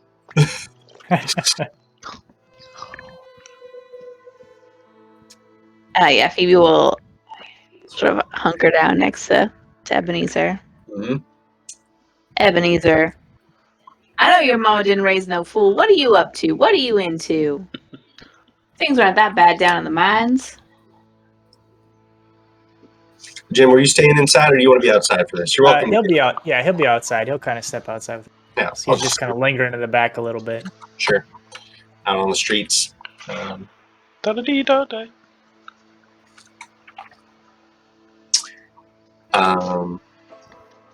What? While she's talking, she will pull a flask out of her hip pocket, Sure.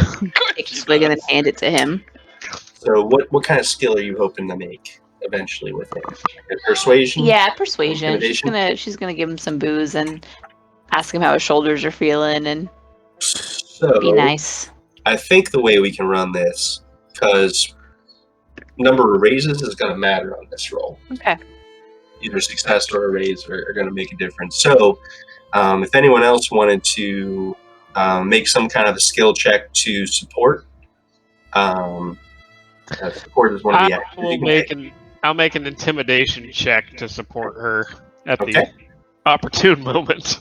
Yeah, how's it look? So while she's all being all nice cop to him, I feel like she would be talk to him. He'd be a little bit resistant, but at a certain point, she would say, well, we don't want any things to get a little too ugly, and I would just take a deliberate step toward him and just kind of crack my knuckles. Nice. Very subtle. Roll your intimidation. So super subtle. Bam! Explode that.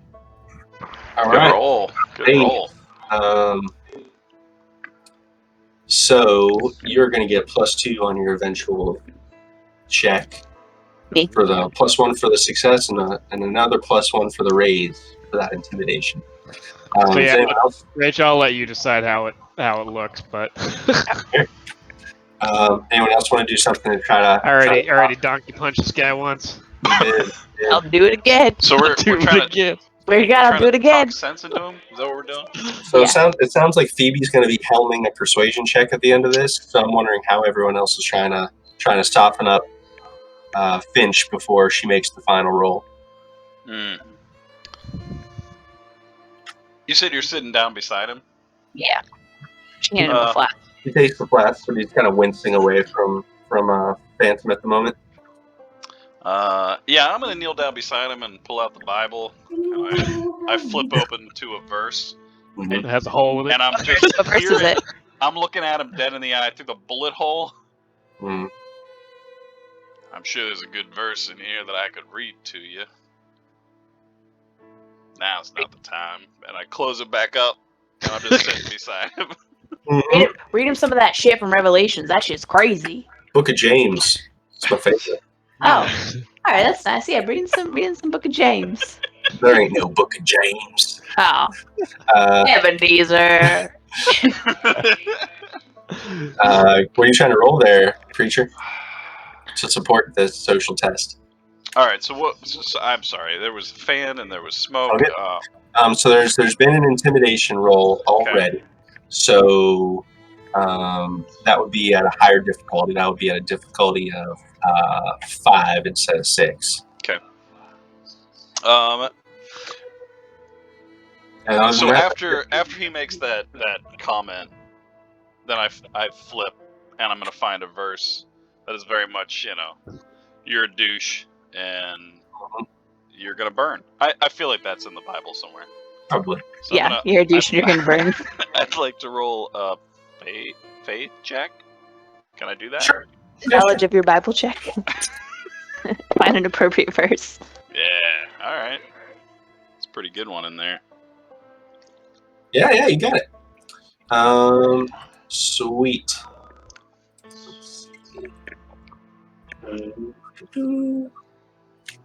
Watch your profanities. Let me check one thing. One second.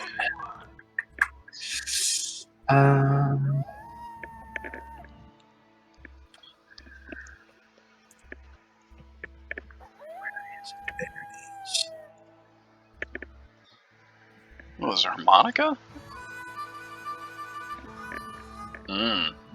Okay. I bet Aunt Jim plays the harmonica. See that? Probably does.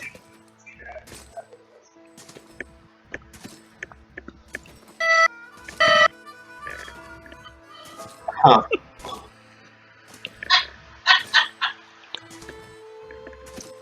You got a 5 on your face. You feel a warmth coming from your Bible.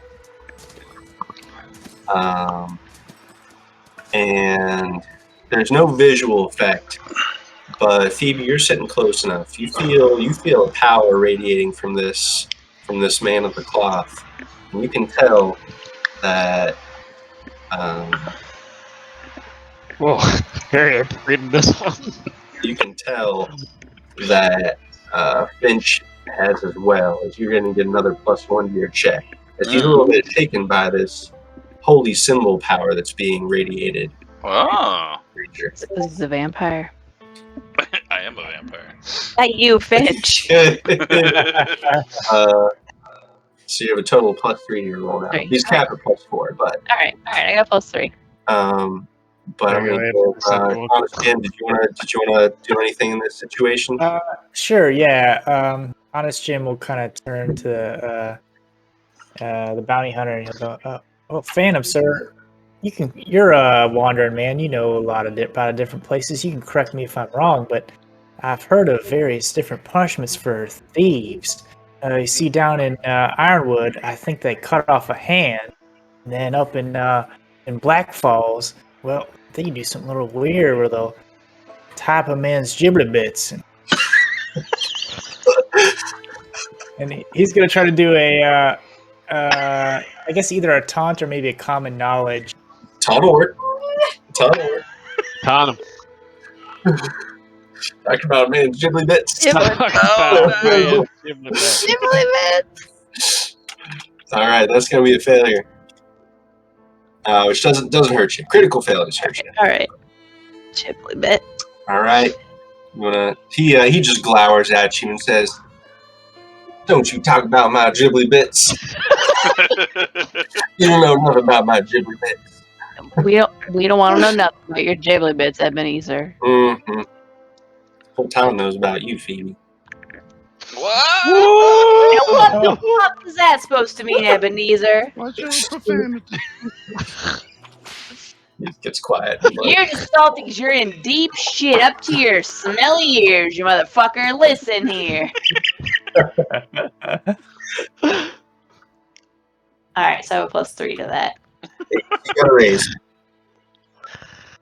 Raise. I don't know. Are you persuading at the end, or are you intimidating? No, listen, you are in deep shit, Sonny. Mm-hmm. Now, Jedediah's got a heart of gold. He doesn't like to show it. But if you got a sob story, let's hear it, because he might let you off easy. Well, mine ain't paying as well as it used to be. Everyone knows that. As well as we thought. Everybody knows that, but not everybody's stealing shit from other people. A lot of us are. How many of you? There's a whole gang of us working out at the lower level of mine.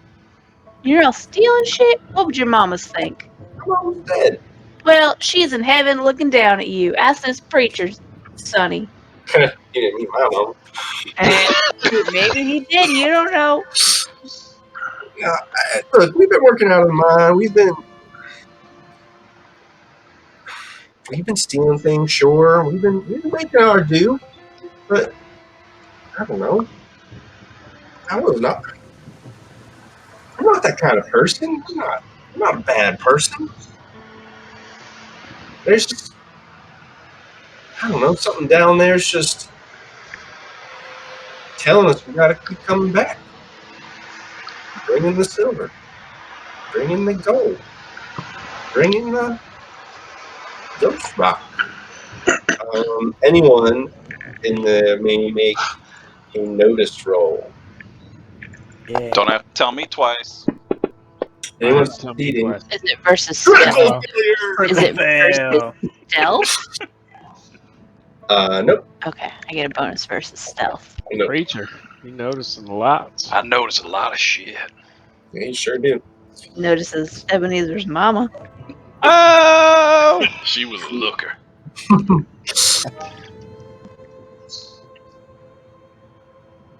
What is Ghost Rock? It's like supercharged coal.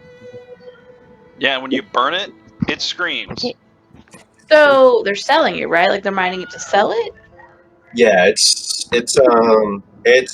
worth somewhere between silver and gold per ounce. Gold. It's Twice as pricey. good as coal.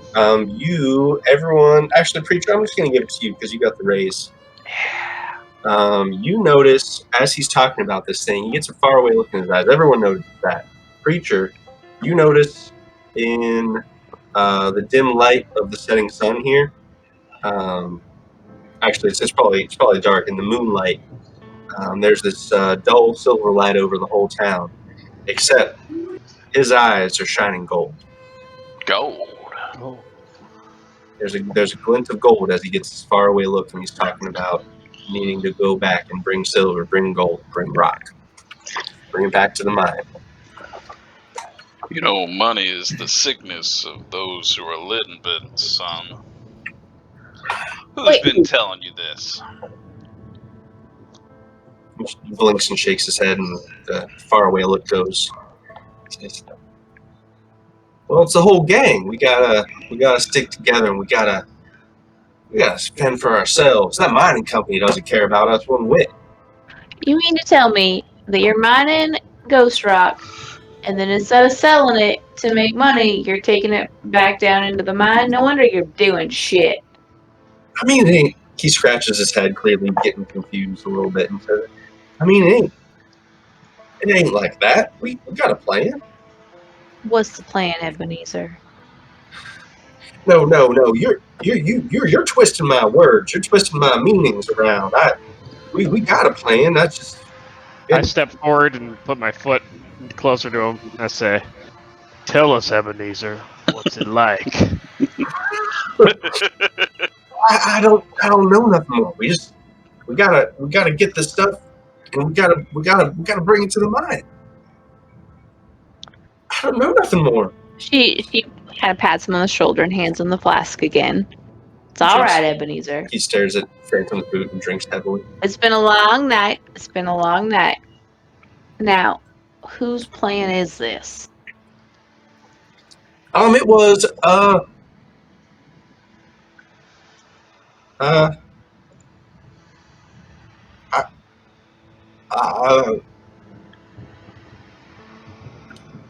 shakes his head. It's fine. It's fine. Where in the mine do you take all this stuff? Down to the lowest level. And then what happens? We take it there. We meet. At this, the marshal comes back out. He sees you getting the flask back from Ebenezer at that point. He just gives a smile and says, "See, I told you. You should be a deputy." Yeah, I'll let you badge me later, Jedediah. You like that? Whoa. Yep, Whoa. heard that before. Do you guys fill him in on everything, or do you? Yeah, Keep just sort anything of like pull him aside and quietly tell him that weird shit's happened in the mind. Well, come on, Ebenezer.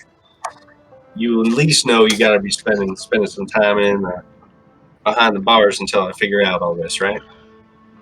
He kind of starts pulling Finch up to his feet. I'm gonna say to the sheriff,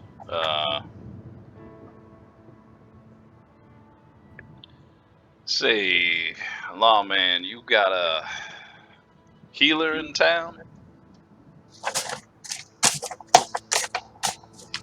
A good old doctor?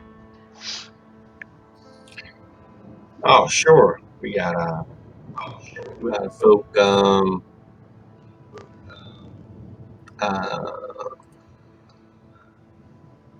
It's probably closed up now, but this hour of the night, wouldn't be surprised if she was asleep. Sure. Doc Wow. McStuffins. No reason to wake Doc Stuffins, but maybe have her do a once over on our good friend here. Doesn't look too well. Don't worry, I'll have her by to the jail in the morning. Appreciate it. You aren't going to go dying on me before then, are you, Finch? Finch just sort of like shakes his head. He clearly seems like shaken. You're not sure if it was like getting punched in the back of the head by Phantom or what, but he just sort of like shakes his head, just seeming to be kind of spinning a little bit. He scratches at his head once more.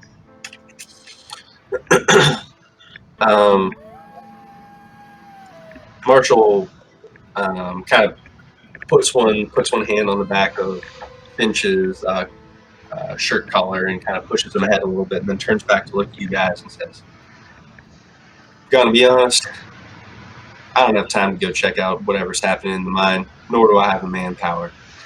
There's enough that I have to do keeping the peace up above ground. Frankly, that's Donovan's territory down below. Y'all want to be able to help in the town? There's money in it for you I can spare to help out. I could use any hands I can get."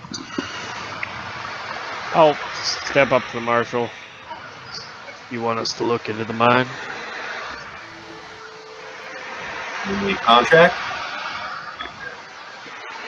If you'll pay, I'll do what I can. But, and I'm gonna grab the collar of Finch. I need old Ebenezer here to show us the way.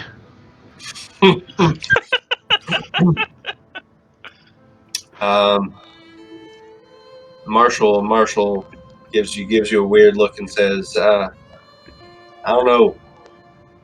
I don't know if that sits right by me or if that's a good idea. The man's a criminal. First off, he could go and warn his friends down below. Second, I know you have a reputation, never losing your mark, never losing your contract, but frankly, I don't want this man to die either if he starts running from it." I'll let go of his collar, a little gruffly. Very well. If you want to push for this, Dane, I'm going to need a roll of some kind. Yeah.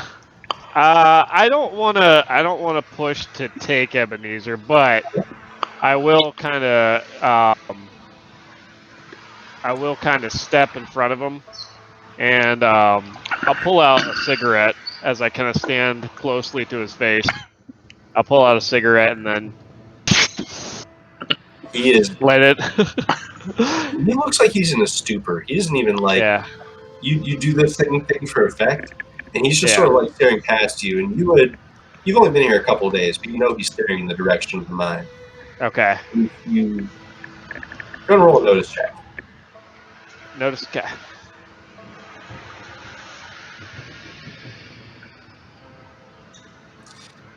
Yeah, at this point you notice with your match going, you see the gold glint in his eye, and you see his eyelids sort of like flickering in a little bit of a twitch.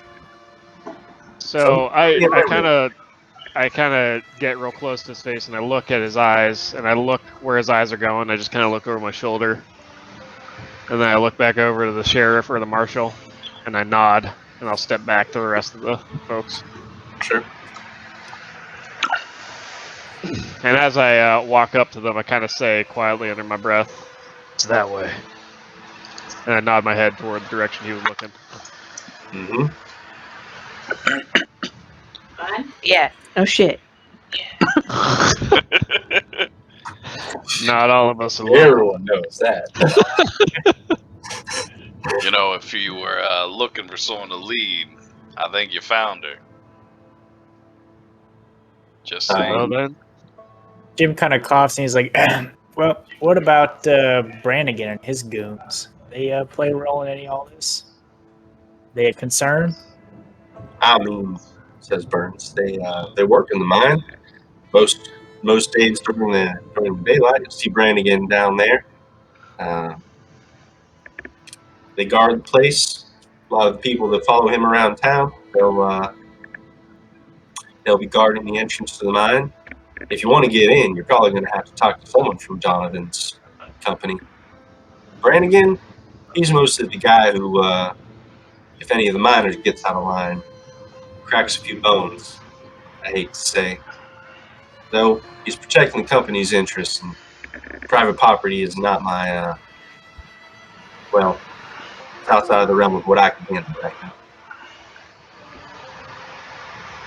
So you're saying, as long as we can get permission, we probably don't have much to worry about from these thugs.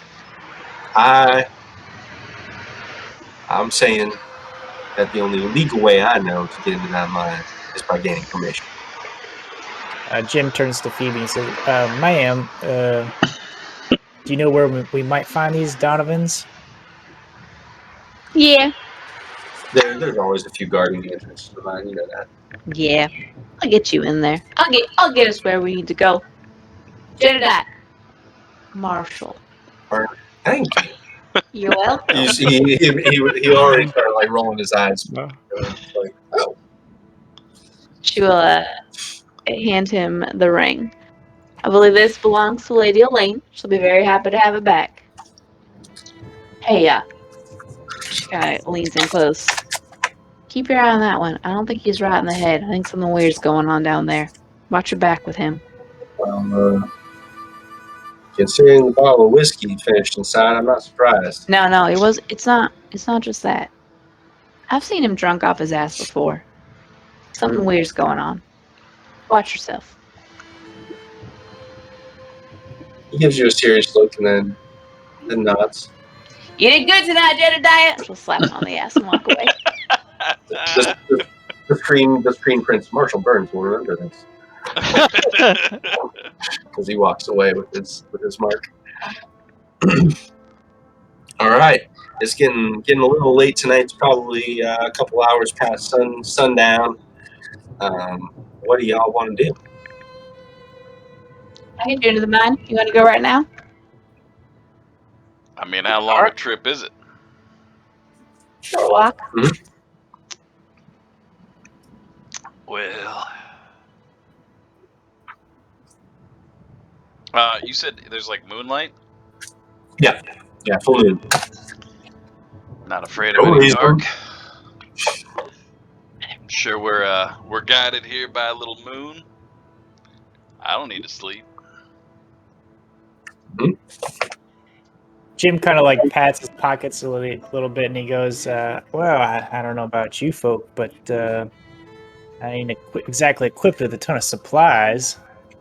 I don't know how much we might need to delve deep into these mines. Maybe a lantern or some weapons, food." Well, the general store wouldn't open until morning. Well, that just dampens the parade and undone it. I know how deep the mine is. Real deep. No, I don't think you would have ever been in there. Balls deep. No. Balls deep. You yes, but it is private mine, so Okay. you wouldn't have any reason to go down there, I suppose. Sounds like they're entrenched. Won't be expecting us to come after them. We can afford to wait till the morning. Yeah, I think you might be right. Well, maybe some supplies and meet up here in the morning. All right. General stores usually open about 7. I'll meet you all there then. I'll nod and I head into the saloon. All right. Y'all can if you have any other downtime stuff you'd like to take care of or role play, we can do that. Otherwise, I'm going to reward all of you guys in advance. Advance! I don't know Yep. what that means, but yes. This is how you level Go up. team! So advances you can use for stuff. And things. I love stuff. And things. You can use an advance to increase one of your attributes by 1 die, to increase 2 of your skills by 1 die each, unless that is already meets or exceeds the linked attribute. So like shooting is linked to agility. So if you're trying to push shooting past your agility score, it costs double. So it costs your full advance. Otherwise, it's 2 skills in advance.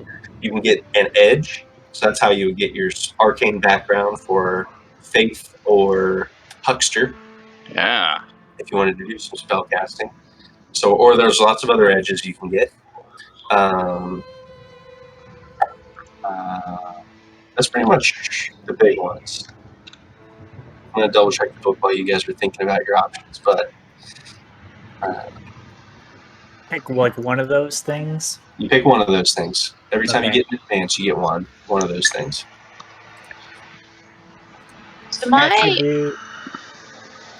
elderly thing says I get 5 extra skill points. That's already on my character sheet, though, right? It's already there. It's already been assigned to something. So an advance lets you gain a new edge, increase a skill that is equal to or greater than its linked attribute 1 die, or increase 2 skills that are lower than their linked attribute by 1 die type each.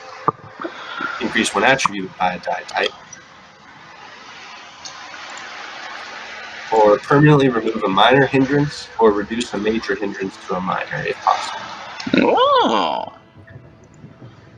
So, how do I add the arcane? Is it the arcane background blessed? I'm assuming. It's edge, arcane background, blessed. Yep. Where does that get Hey. dropped? So The attractive edge, just so Phoebe can be a cougar. Nice. Do I go here? Nope. Yep. Do I go here? Oh, there it is. So Where do I powers?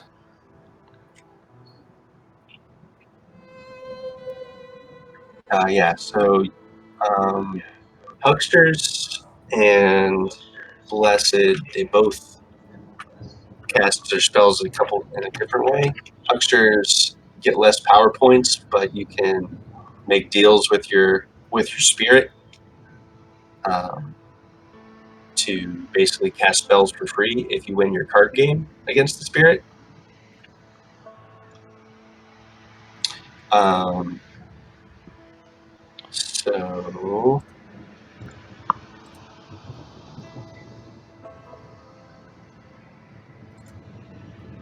So yeah, you definitely have holy symbol power, and other than that, I'm not sure.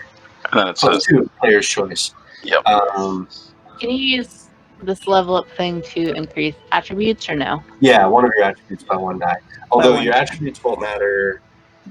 They probably don't come up as much as skills. Although Right. your attributes come up more in combat. Like, you roll your toughness whenever you're trying to avoid damage. You roll spirit whenever you're avoiding fear. But you Fear can't. effects. Okay, because you can't do your skills higher than your attributes. You can, they just cost more. Okay. It's not efficient. Oh, excuse me. This to my character sheet. I'm trying to drag it, but it's not working. It's on your main page for edges. Yeah, you have to put it under edges. It highlights nice. race, but you got to drop it to edges. It's weird. A little weird. There we And go. this is technically your guys' third. Wait, hold up. I think never mind. So this is your third advance, so you're still in the novice rank. Okay. So you can't take seasoned rank stuff. Some things require seasoned, which is the next rank. Once you get 4 advances, you're technically a seasoned character. You can start taking seasoned edges. So it's like the level up, but What's this? I have this card sharp edge. you already have card sharp. Yep, mhm. that's good for your spell casting.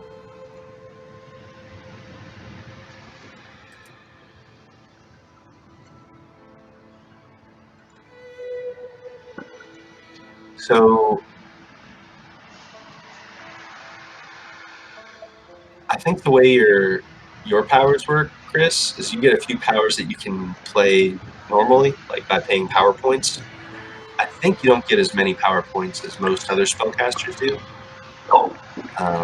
Yeah, but you have the ability to make a deal with the devil, which means you have a metaphorical card game with whatever spirit is powering your spells.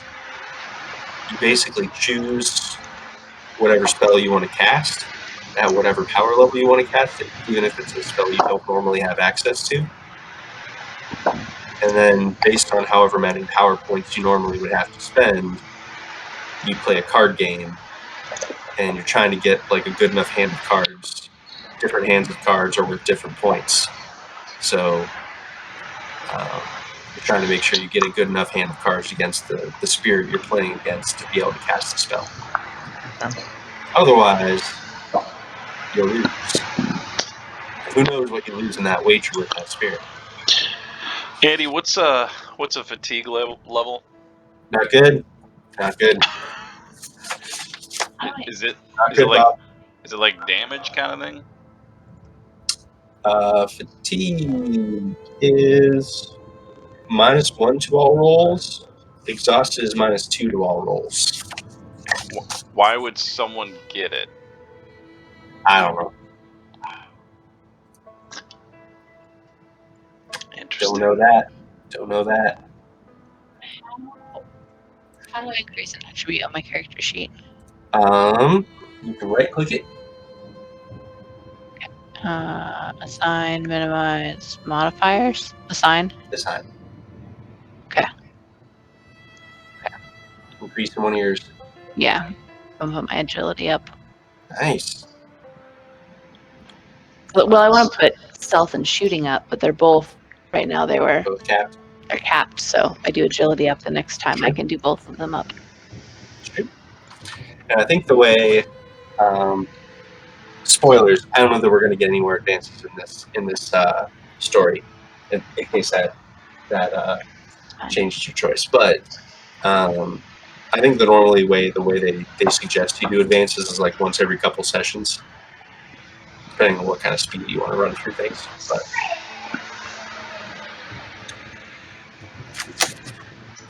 everyone having a good time? Yeah. I took healing, Rachel, so when you die, I can heal you. Nice. What do you when I die? It's kind of what usually happens. So.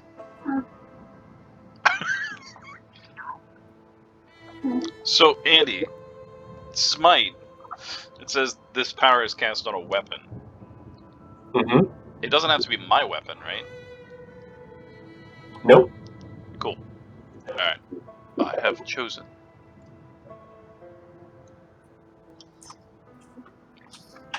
All right. Does everyone need some more time? Are we good? I'm good. Yeah, I still have to pick my powers, but we can keep going. Nice. Do our power points? I assume they come back when we rest. I think folks normally do. I think hucksters work a little differently, though.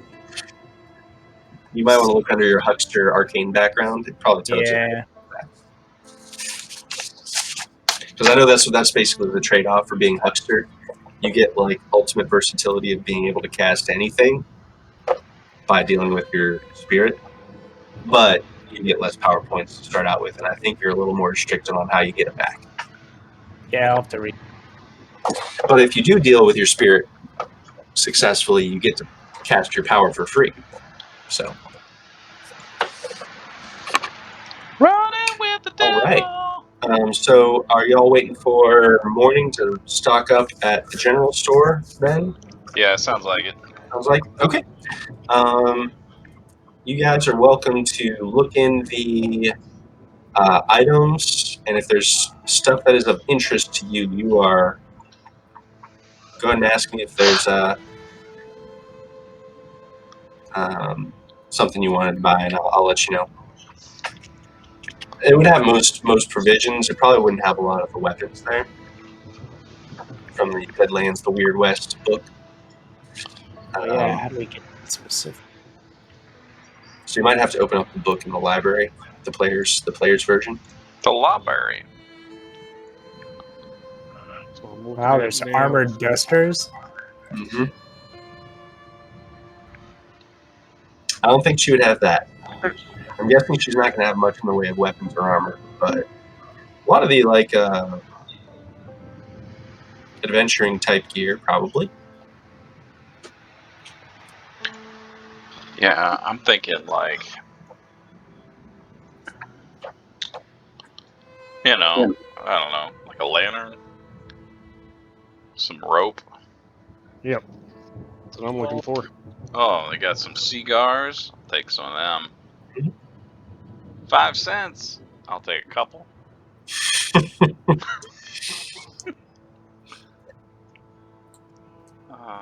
That ain't nothing. Barbed wire by the yard. Good lord. Bacon by the pound. Now we're talking. Yeah, she'll have all that stuff.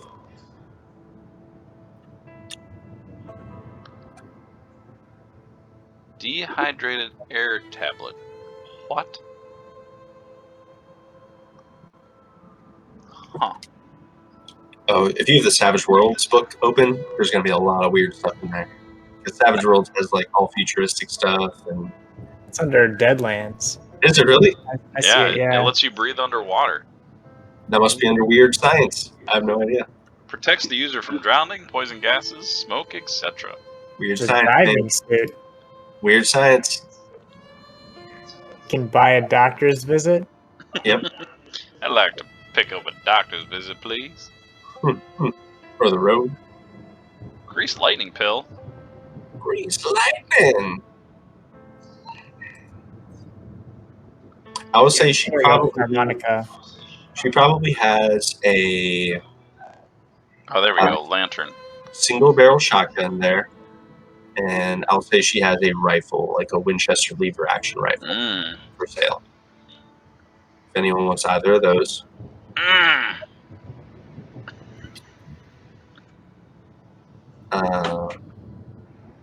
Ally goggles. $600. Plays a ripoff. She does not have any of that. Yeah. Does she have a lantern with some oil? Oh, for sure. Yeah. I want a lantern.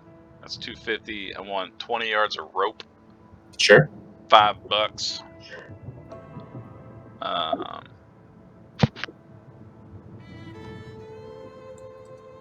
And whatever some provisions for a couple of days would be. I think that's under food. I'd like some of Trail what you rations call per day. It's called trail rations. food. Andy, do you know? Is there like a specific like thieving skill or something? I think I that might see just be stealth. Okay, yeah, because I see there's lockpicks. I could see Jim having some lockpicks, but I don't see any like specific type of skill, at least in buttons. my tab. So Yeah, maybe there's stealth. there's a skill button. Oh, Thievery is a skill. okay, yeah. So I don't have. But if you open up, so if you on your sidebar, you can have the skills as one of the buttons. So you can actually thievery is one of the skills you can drag over. You need the Savage Worlds Adventure Edition open though. 'Cause it's Andy, Yo. if I headed to the stable, could I buy a horse? There is. Make a Horse check. Make a persuasion check because I'm going to say you're probably going to have to like talk someone out of their horse. Oh. Yeah. All right. Check you out. Yeah, basically you're able to ask around at the bar, and you're able to buy a horse at. I'm going to say it's going to be a little bit of a markup because you're buying someone's personal horse. Okay. How much of a markup? How much we I don't know how much they normally are, but say it's like a 150 normally. 10% markup. Okay. I can handle that.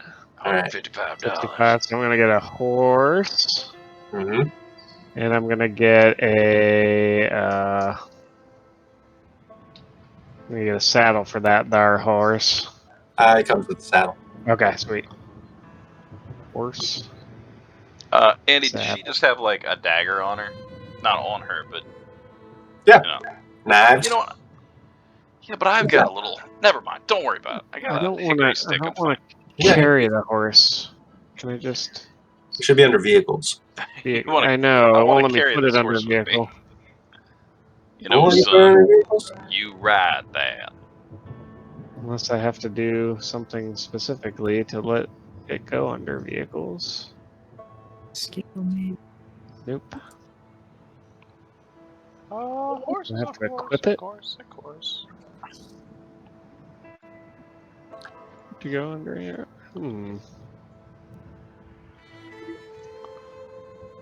Oh, that is weird. Yeah, I try to bring one in just for the giggles. So those ones.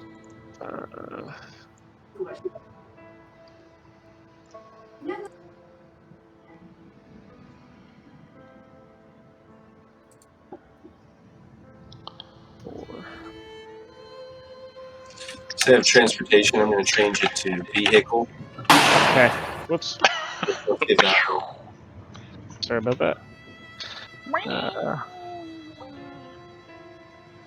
Oh, Andy, does she have some lockpicks? Why is Preach need lockpicks, Dave? I'm just figuring I'm gonna need some lockpicks. Why? Yeah, in case we gotta sneak our ways in. You know, she does not have lockpicks. does she have a piece of? Does she have a file that I could use as a lockpick?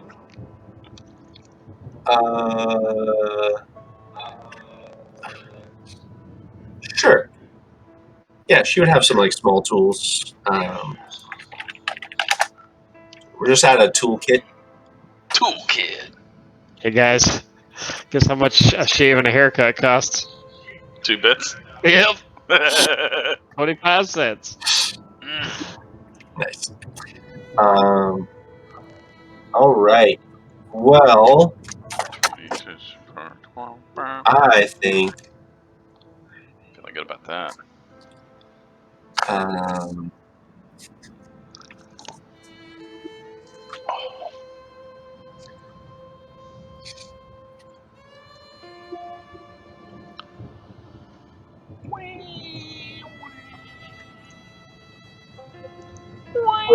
why do I keep losing my sidebar? Yeah, that's Equipped combat. friend. What does AP mean? Oh, maybe I edited it? I don't know. AP1.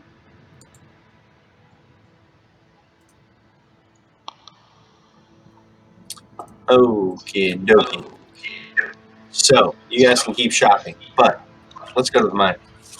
Okay. Going to the mine. I can't carry anymore. I'm at max. So Phoebe, why don't you roll a survival roll to get you guys, since you're leading them to the mine, see if there's any mishaps on the way, or if you are particularly keen in getting Can the I- coffee. Can I assist her with my survival? Sure. Check my scalp from sleep house. Go ahead and roll your survival there, Phantom. Come on, Phantom. Come you on! you got bennies if you care to. I'll bet anyone. What the hell? See, let's you reroll. Reroll at +2. Is that right? Is that what you said, Rachel? Well, Is that your special thing? I have a thing that when I That's your reroll, thing. Yeah, I don't have a thing like that. Everyone's got a thing. But I'm gonna reroll. Got edges. Nope. That's Critical failure. How do I get rid of a Benny? You double click it, I think. Okay. I see it. Are there Nice. penalties on this roll, or are you drawing a card for this roll? There are now penalties on this roll because Phantom is helping. Two penalties on the check. Oh, well, there you go. So, Phantom, how are you helping? Well, it doesn't sound like I am anymore. How do you think you're helping? I guess I'll point out some things I learned as a youngster when I was hunting with my old man. He wasn't a very kind man, but he did take me out every once in a while and told me that the moss grows on the southeast side of the tree. Good. It's good. So, you're trying to filter out all of this distracting talk, but it's not the first time a man's trying to tell you your way around the countryside. Oh, nice. Because a man's trying to tell you what to do. Yeah, those are my woodsman, my other thing. Nice. So, Yeah, this is what you're good at. got a 5? Nice. Yeah, so you make it out to you get them out to the mine, no problem, without any hassles. You avoid a couple rattlers along the way. Mm. Oh shit, come back. Oh shit, that's the one. So we get to the mine. The mine's entrance. Phoebe, you know as you're approaching, you'll be able to tell the group that the mine's entrance.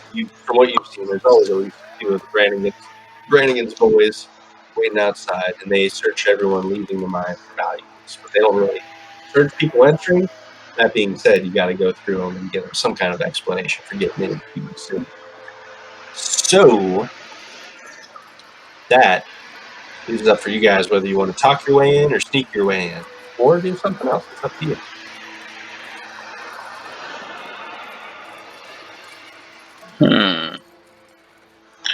What little do we know about this mine other than people work it?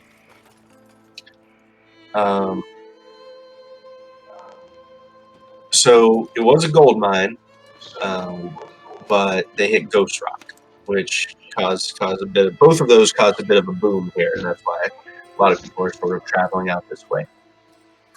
And it's run by Andrew Donovan. It's kind of what people would know with your common knowledge.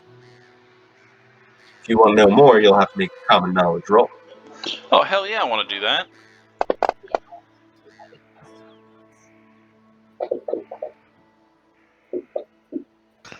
Explode! Oh, Oh, damn. Phoebe.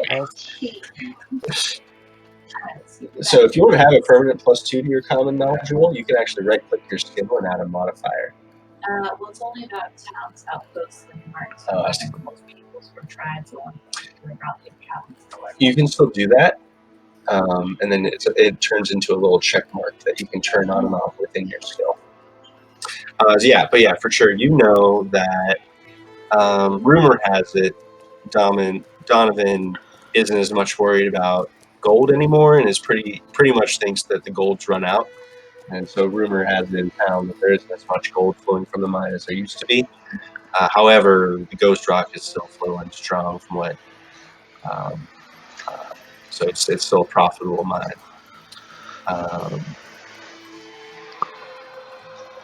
That's pretty much what you know. But you know there are quite a few areas of the mine which just aren't even dug anymore because they've been basically abandoned from the gold drying out in those areas. It's very conceivable that someone's operating out the mine, especially if they were formerly miners anyways. So what do you guys want to do? How do you want to get in?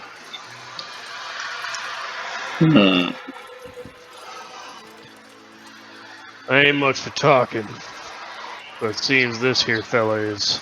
I'm gonna nod to old honest Jim over there.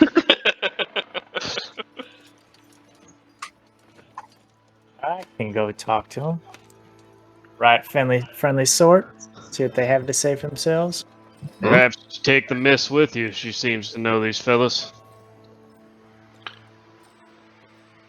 Yeah, I think you know a couple of birdies. Jim just kind of raises his eyebrow.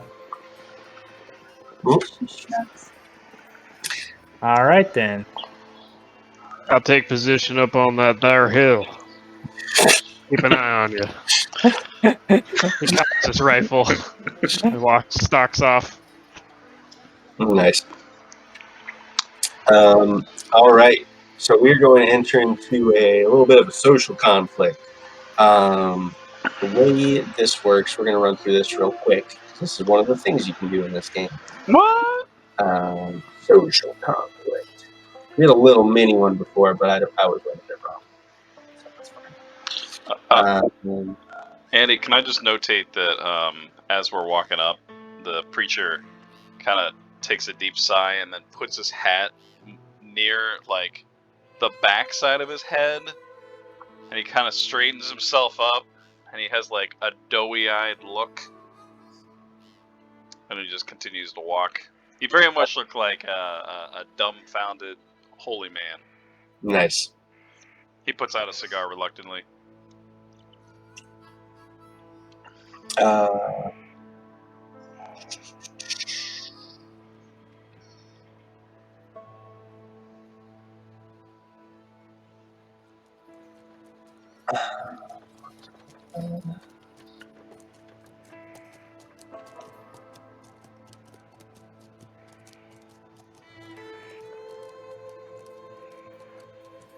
Okay.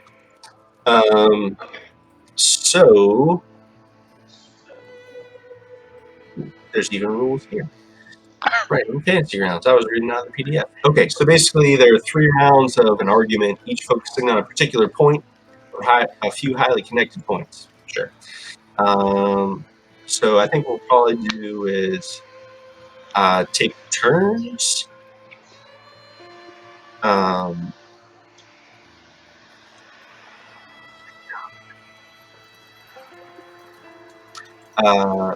So we'll take turns. Basically, anyone who's doing this can take turns making persuasion rolls.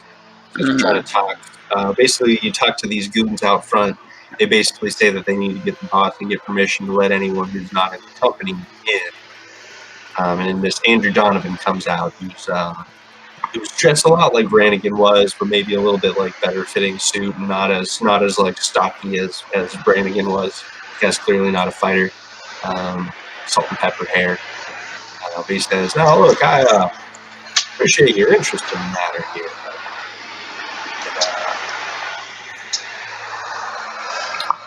This is private property, and I don't know y'all, so need to know a little bit more than that.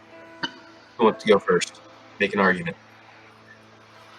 Jim will go first. He says, well, if you don't know us, well, let us introduce ourselves. My name's Jim. People call me Honest Jim. He holds out his hand. Okay, we'll shake it. Pleasure to make your acquaintance. And you are? Andrew Donovan. I own mines and the Donovan Mining Company. Well, Now, see, you gotta understand, Jim, that being as we don't know you, I don't know where your interests lie, or if you might have interest in a different mining company, hoping to scope out a claim on my land here, or any secrets I might have inside. You understand, of course. well, of course, but if there's these troubles going on down in your own mind, wouldn't you want to find out what's going on? And make your persuasion roll. You are opposed by his persuasion. You can do it. Oh, that's a good sign. That's a good sign. Woo! He got a 5, so you got a raise on him.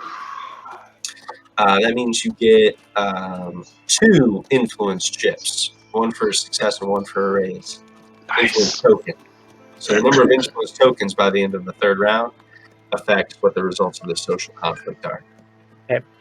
So outside He of kind of nods a little bit. outside of this persuasion battle, he mentioned something about another mining company after the secrets. Can I just do an insight check to see if like he's talking about secrets other than just like regular economic stuff, or if like What kind of skill is that? supernatural shit. I think insight's a thing. This? Sure.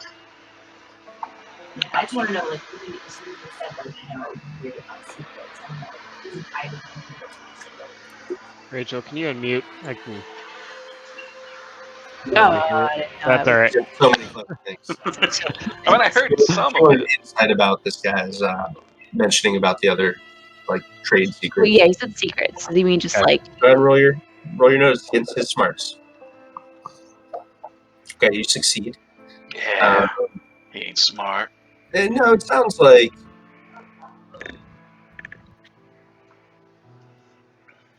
mostly like trade secrets he's worried about, or like competitive edge, okay? where he doesn't want to give up like how well the mine's doing. All right, but he's not like hiding secrets, like you know, sacrificing people to Yeah. demons or anything. Just being Eddie. a cagey businessman. Andy, I just want to elaborate. I'm not like sneakily hiding on a hill. I'm just kind of sitting. I found like a barrel to sit back, That large. just a couple of feet away from them, and I'm just kind of polishing my rifle in the Got it. background while they're having the conversation. Pointing your rifle at Andrew Donovan. Got it. Yeah, Good. pointing right at Andrew Donovan. Just spinning the barrel. But Nice. All right. Who would like to go next? He kind of considers Honest Jim's points about there being some prudence in seeking out the truth and whatever's going on in the mind. Yeah, next. Go for it. Listen, Phoebe, old Phoebe, some call me. I'm in and out of town a lot. I know a lot about you. Talked to the marshal last night. He's up to his ears and shit. You know how it is. This town's crazy pants. Listen, old Ebenezer let it spill that he and some of his friends have been stealing shit and holding up down in your mine. Now, if the marshal were to deal with it through official channels, he would have to come to your mine, get you involved, make it all official. If we go in quiet like we deal with it, it's not linked to the Donovan mine. It's just Ebenezer and his shitty little friends doing shit down there. Well, I see your point, but I got a lot of men who are able to fix things myself. Well, Why they don't I let it just get use pretty that? fucking out of hand before they fixed it. Did you hear about the shit that went down at the tavern last night? It was a mess. You don't want that mess linked to your name because it smells like shit. And right now, your name smells like roses. You don't want it to smell like shit. Do you want your name to smell like shit? Roll your persuasion versus his persuasion.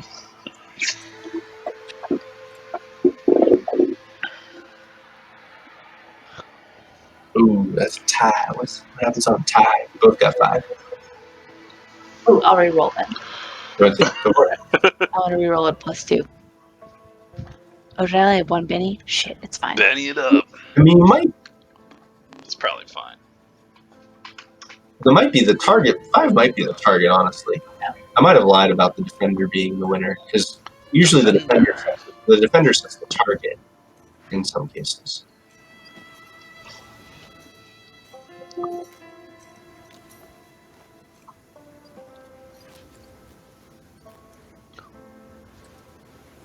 All right.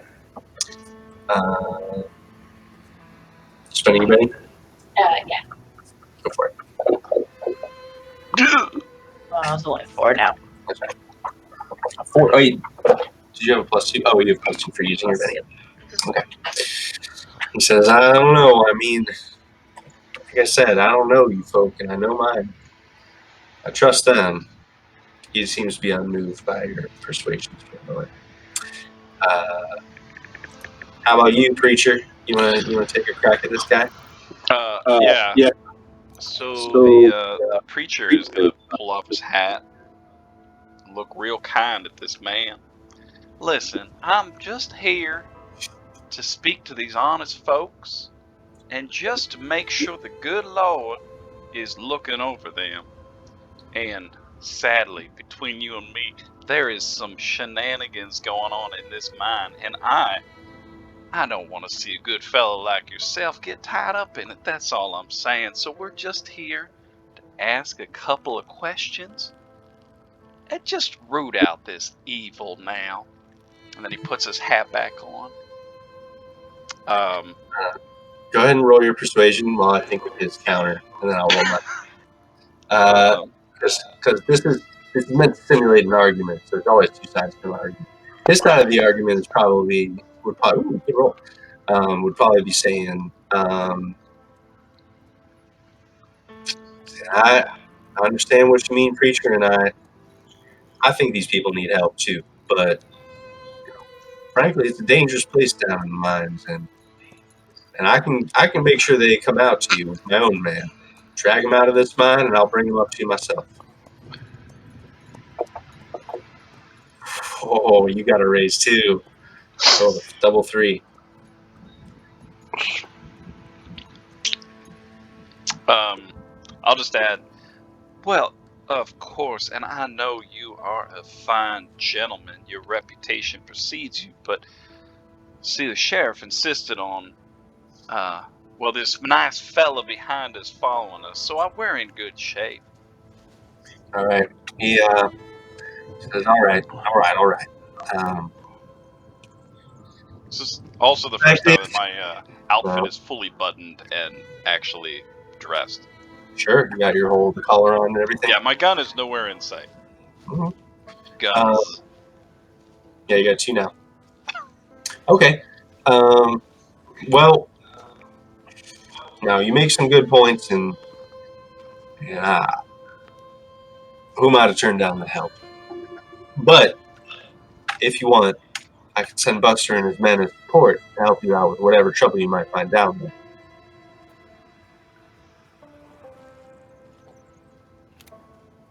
So you have access if you like, y'all. You can take Buster and a few of the guards I have here and come down with you to help. Phoebe's gonna try to make eye contact with the preacher and give just like a very slight, subtle, no, Nah, man. no, man. Not a Well, good idea. you know, that is awfully. What's his first name? Andrew. Andrew. That is awfully kind. You know, that is just the nicest offer. You know, I walk with the Lord, and He walks with me, and I have the Bible with the bullet hole, but I have it covered. Mhm. I think we're in good shape. It's very kind of you. I'm sure we'll get in no trouble at all. All right. Well,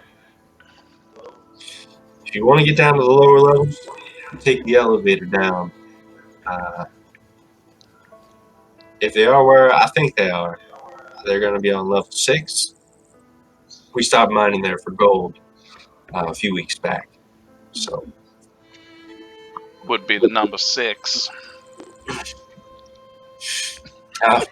he tips his hat and then makes the sign of the cross. The devil's all among us, sadly. Well, if you folks need anything else, I'd hate for anything untoward happen to any of you on my property. Please let me know if you need anything. But I appreciate you offering help out with whatever infestation might have taken over these thieves in my property. He spits the word thieves. I'm gonna gesture to shake his hand. Mhm. I just appreciate it. Sir, and I call over Phantom. Okay, I'll stand up and I sling my Winchester over my shoulder, and I start walking over. And as I walk past Andrew Donovan, I'll look him in the eye, and then I'll just kind of tip my hat. Mhm. Oh, Yeah. is there somewhere where he can Hello, store Matt. his horse? Oh, well, you can. There's trees, a little bit of fencing out front. Yeah, I'll hitch him to the fence. Mm-hmm. He's not really the talking sort. Mm-hmm. Doyle, you keep an eye on that horse. Make sure no coyotes come by. All right. I'm gonna look at Doyle and I say, he likes carrots. What's his Carrots. name? Hold on. Ladybud the Third. Don't even know his name. What? You just caught him this morning? Got my half. He, Donovan, quick as a whip, reaches out and just like cuffs Doyle on the ear. Says, you watch your mouth. These are guests. His name's Gusto. He's my best friend. What's your name? You take care of him. Doyle. I'll remember that. He's still like nursing his cut ear. I'll follow the rest of the group in mine. Sure. You guys head in to a elevator, which has a little box up on top of it, and what looks to be some kind of a panel with a lever that has several numbers that are inscribed on it. Looks like they're kind of hand inscribed or etched in there. But there's some sort of like almost cabling that are going up from this box up to this, or from the like the lever box up to this contraption up above, which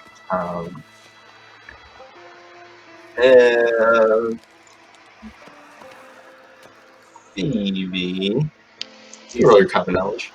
You've been around. Okay, good enough. So you would recognize this as a ghost rock furnace box, a small version of one, but you know that they're used to fuel like weird science stuff. Weird science. They usually have some kind of like a sand trap adjacent to them because that's the best way to put them out in case something goes wrong.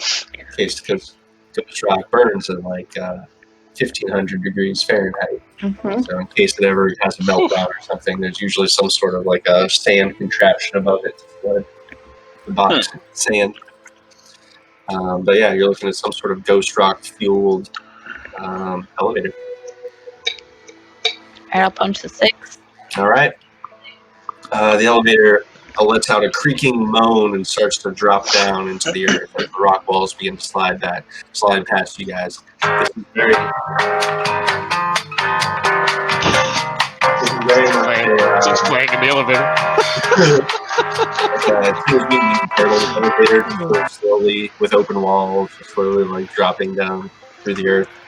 It basically has like some chicken wire along the edges, so you can see all the earth like going past you along the sides. But you eventually get down to the bottom. Looks like the shaft was dug down for another few feet, but then stopped. Where there's the other end of the winch that leads to the elevator being pulled up and down. And you are, as you descend and you get to this level, it gets colder. But at the same time, you get this tingling, like, shiver that starts to go up and down your spine. The fear level in this zone has gone up. I mean, you do know, don't shrug at us. It's the first time it's happened. Yeah, we're at fear level 4, y'all. You're level 4. Yeah, that's what it says. I don't know what that means, but that's scary shit. It feels. You're all a little bit unsettled being down here, and it's not just that you're being down in a dark, cold place. There's no light, by the way. Not light.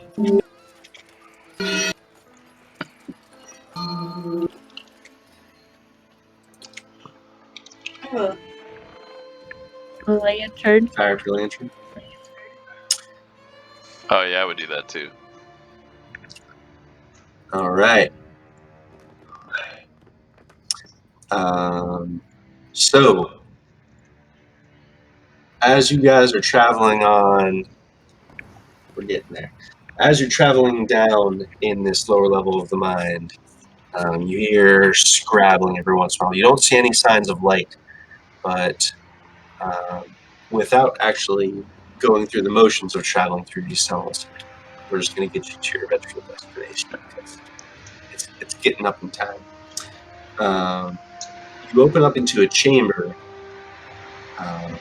in the middle of which you see a pile of half-molten silver and gold trinkets piled up about a foot high in the middle of this chamber.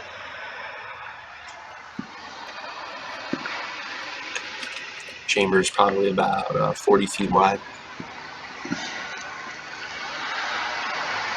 Interesting. Are there miners down here? Nope. Can I look around? Sure, it's dark. It's dark down here, so you're going to be at a -3 penalty. Oh, I lit my lantern on the way down. Sorry. You're still on a -3 penalty. Son of a bitch. Well, 'cause, I mean, you know, you're still seeing like lots of shadows and stuff. Lanterns are decent, but It's a real big- shadowy down here. it's a big chamber. A notice? Is that what I'd roll? Notice at a -3. Damn it.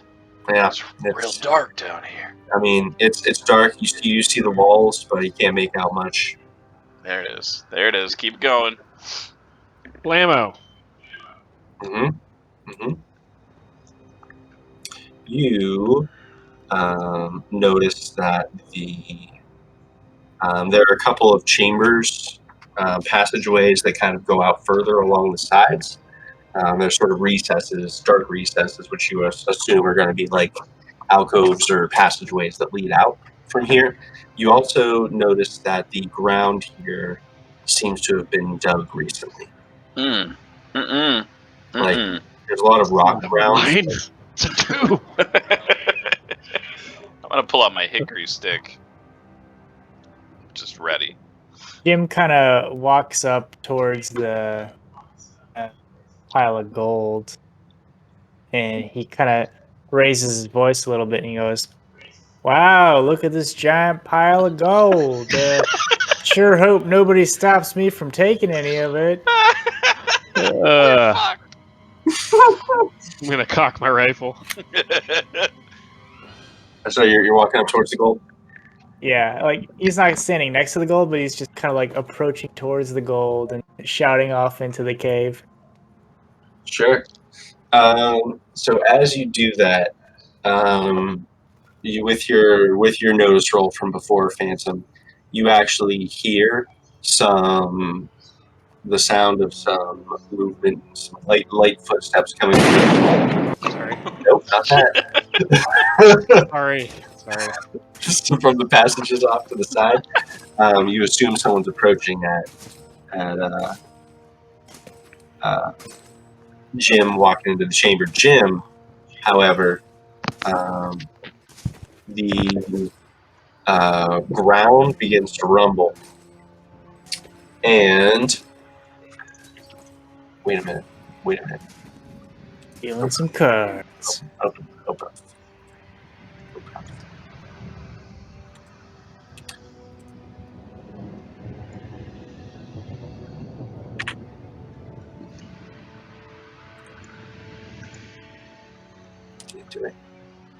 Do it. There it is. Okay. When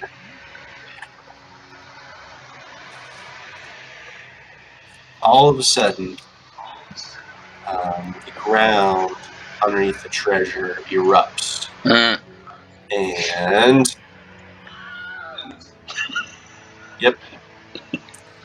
a worm, big old worm, fat, white, Ew. pustulous worm, Pustulous. Yeah. Something supustulous. pulsating golden, silvery veins, pops out from under the treasure of gold. Nope. It have glimmering silvery and gold metal sort of etched into its teeth and eyes. And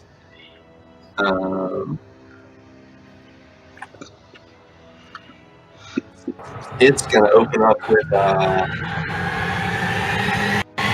it lets out a loud shriek, and let's go to, where are we? Greed maggot. That's the one. Green maggot. Yep. That seems okay. Food maggot. Greed maggot. So Jim, it's gonna try to bite at you with its bite. Hit. Oh shit. That's not a good thing. Uh-huh. I hit you hard. Yep. Oh, Jim, you only have a parry of 2? Yeah. Oh no. Why did you go up there, Jim? I wasn't exactly expecting something to pop out of the pile of gold. That's right. No one expects. I was No one not. expects the greed maggot. This one ain't dumb. All right. Woo. So,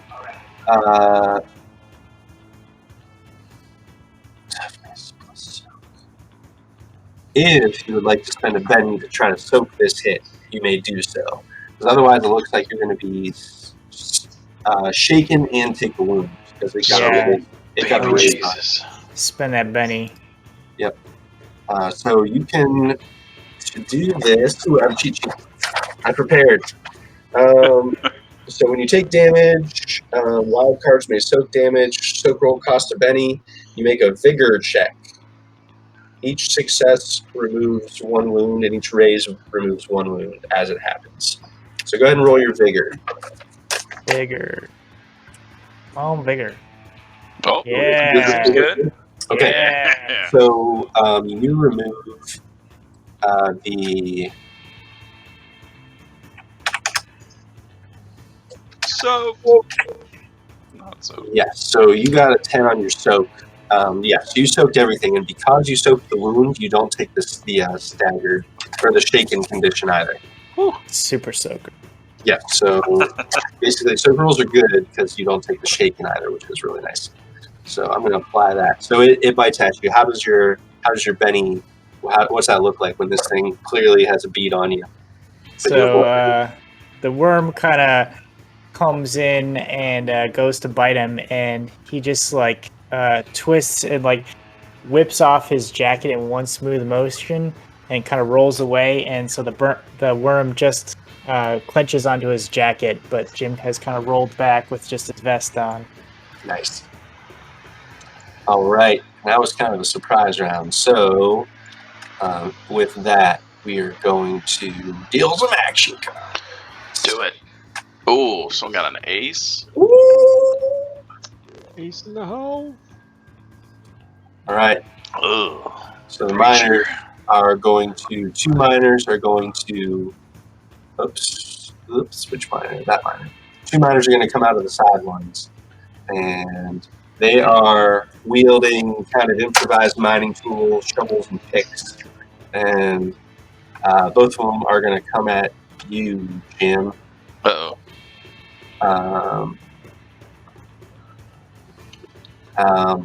One of them kind of mumbles low and says, "This is our take. We're being treated fairly, can't you see?" Oh, yeah, that seems good. And he's going to roll a mining tools. Andy, sorry. Yeah, I have a edge called Quick Draw now, sure. and it does the thing. You draw 2 cards when spending a. Okay, never mind. Spending a Benny. I didn't read that part. What do you want to do? Nothing.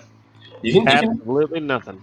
you can spend a Benny to re-roll to I'll spend a Benny. redraw your action card. I'll spend a Benny, but instead of redrawing, it's gonna draw 2 cards, Okay, and I get to pick sure. which one. Though I'm pretty far up there already. You're at an 8 Do I right want to now. do that? You could go before the maggot potentially. Potentially. It's a green maggot. Yeah, see what its the heck. face. It's not gonna work out well, but let's do it. So It's you gonna draw work out 2. great. So you Draw draw 2 2 more. cards. Yeah. Oh, Got a Joker, my dude. Oh, that's badass. Yeah. So All right. Jokers mean you can act anytime you want. You can interrupt anybody's action. Yep. You get +2 to all your trait and damage rolls. And Okay. all players get a Benny. All right. That was nice. amazing. You get a Benny. You get a Benny. Everyone gets a Benny. You get a Benny. I got a Benny. Oh, and I get a Benny. You get a. All players get a Benny. Oh. Way to go, Dane. Joker. I forgot. I get Bennies too. You guys haven't rewarded me any Bennies. No Benny. Doing Yeah. good. No Bano.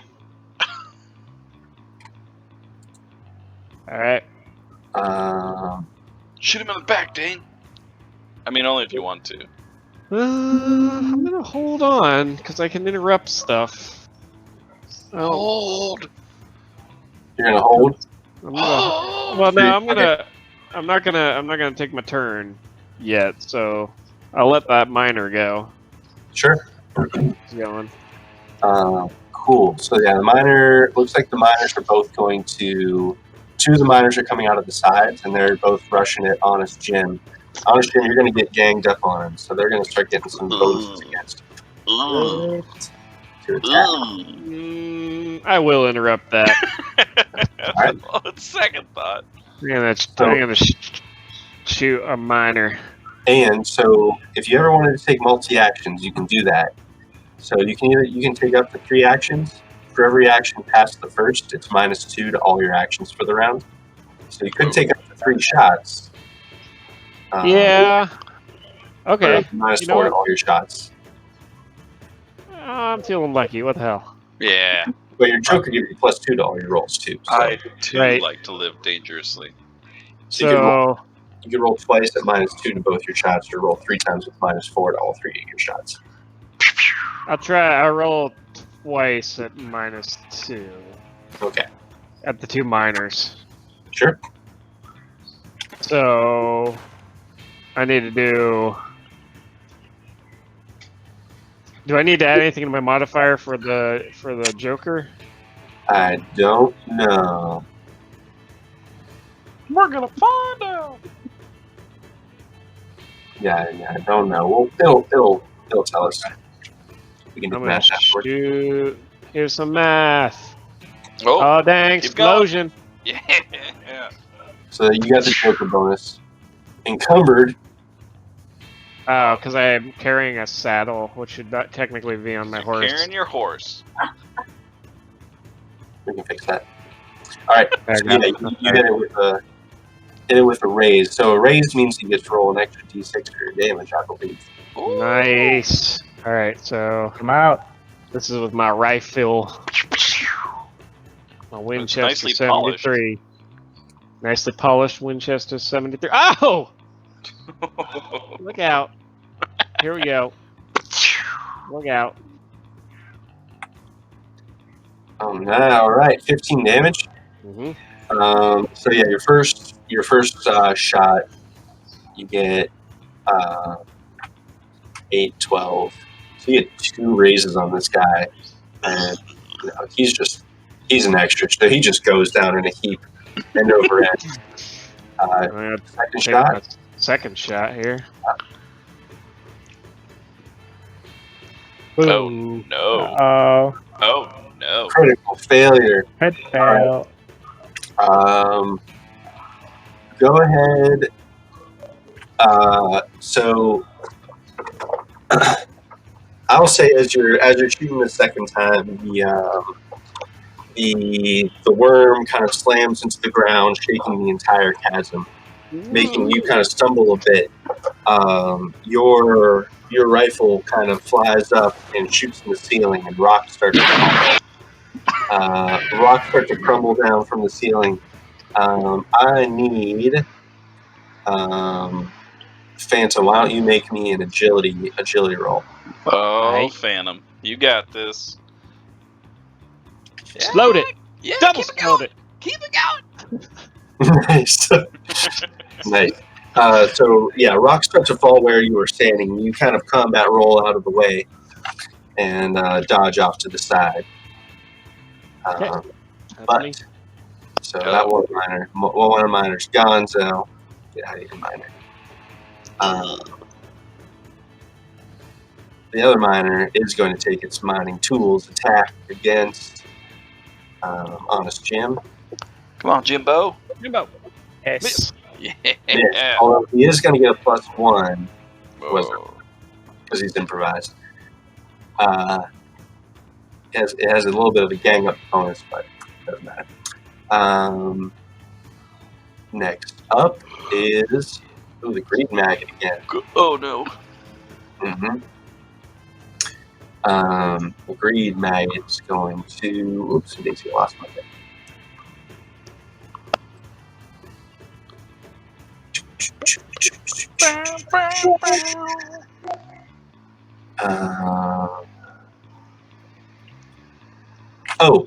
At this point, the greed maggot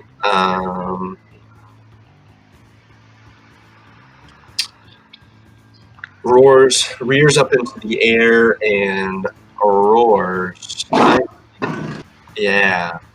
This should have happened when it first appeared. Everyone roll me a spirit check at -2.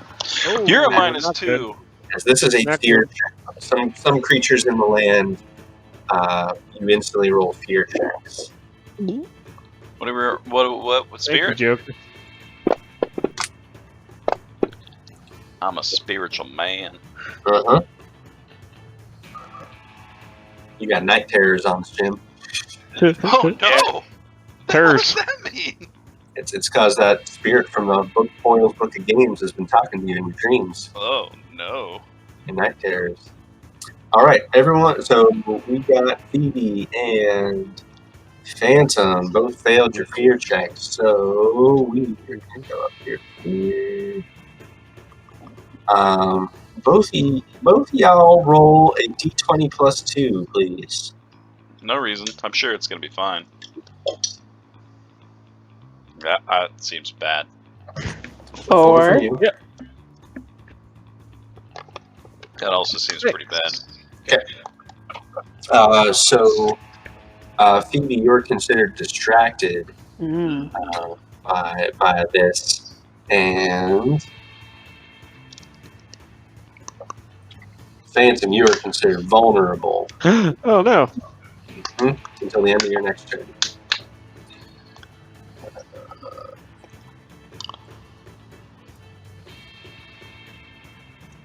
All right. All right. You're distracted.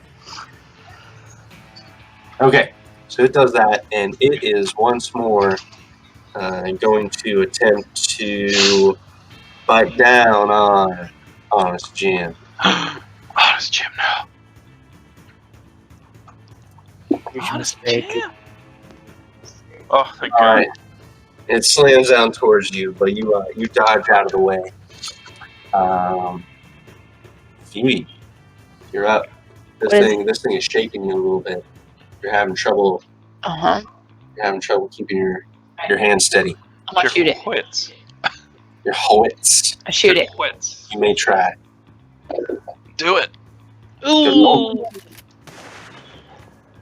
Yeah. Yep, that'll do it. Oops. Where's your defense, buddy?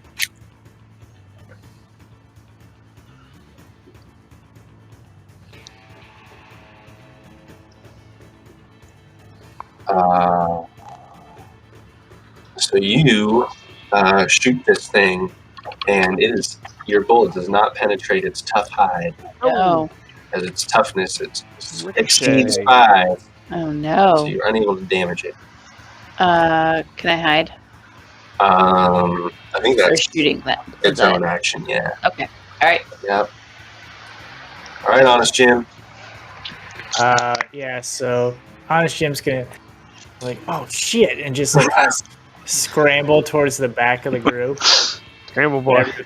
Everybody between him and the worm, and yeah, let's go ahead. I'm gonna try to use a power. Nice. Absolutely. Let's And play you a seem game. to have a really, really tough hide. I think I'll just use regular. I'm going to use deflection. Costs 3 power points. Okay. And I guess I have to make a roll for it. Roll your spell casting, probably. Just roll straight off the. Okay.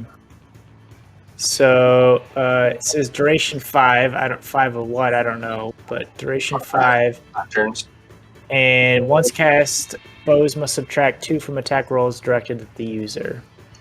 So he kind of casts it. He kind of thinks about this being that's been talking to him, and he kind of whispers a little something. And he just kind of looks a little like shimmery and blurry, a little indistinct. Nice. Nice. That's my turn. Sounds good. So -2 to all attacks against you, huh? Mm-hmm. All right, Preacher. All right, so I have a question. Yo. So it costs power points to cast it, but then below it says modifiers. Is that just based on what I roll? Yeah, modifiers is more power points, I believe. So if I spend more power points, so I want to add smite to my weapon, Sure.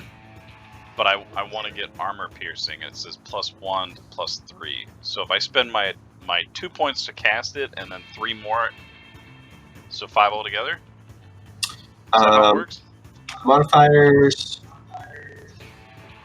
You select each time your power is activated, and it can be freely changed every time. You declare which modifiers you're using before you roll your arcane. Okay.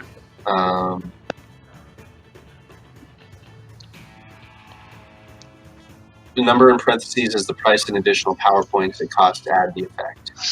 And I'm assuming armor piercing goes through like the armor. The attack is focused to beat armor or seek out a foe's exposed area. Each power point spent grants the power of AP2 to a maximum of AP6. Oh shit! Yeah. So I wanna blow my load here. So I'm gonna spend 2 plus. So I'm gonna spend 5 power points to cast smite on my pistol, Sure. and then I roll my something. What do I roll? My smarts? Your fate. Oh, my faith! Hell yeah, I'm gonna roll my faith. Got it. If I spend a Benny, can I choose which one I take? Choose which one you take.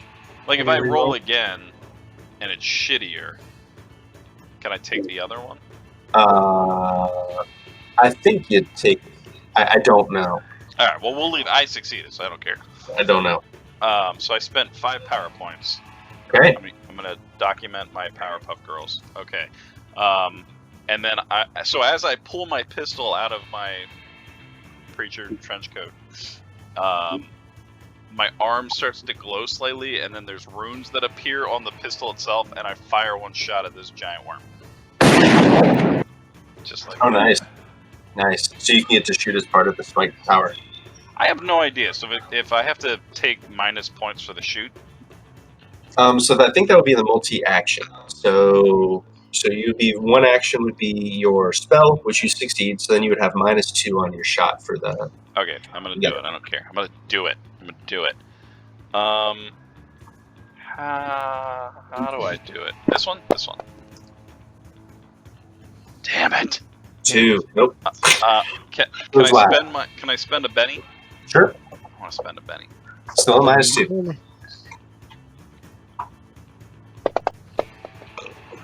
Son of a bitch. Nope. Okay, it's fine. It stays for 5 rounds, so that's up. That's right. Sweet. All right. Spellcasters are doing their thing. All right. New round. So we're going to action cards. Deal to all. Yeah. Oh, preacher, look at you. Actually, Maggot's got a Joker. Shit. yeah, sorry. Why did everyone get 2? I'm going to clear action cards. I wasn't sure if I had to clear every round or not, so let's just deal. Yeah, we do. Deal to all. Shaboom.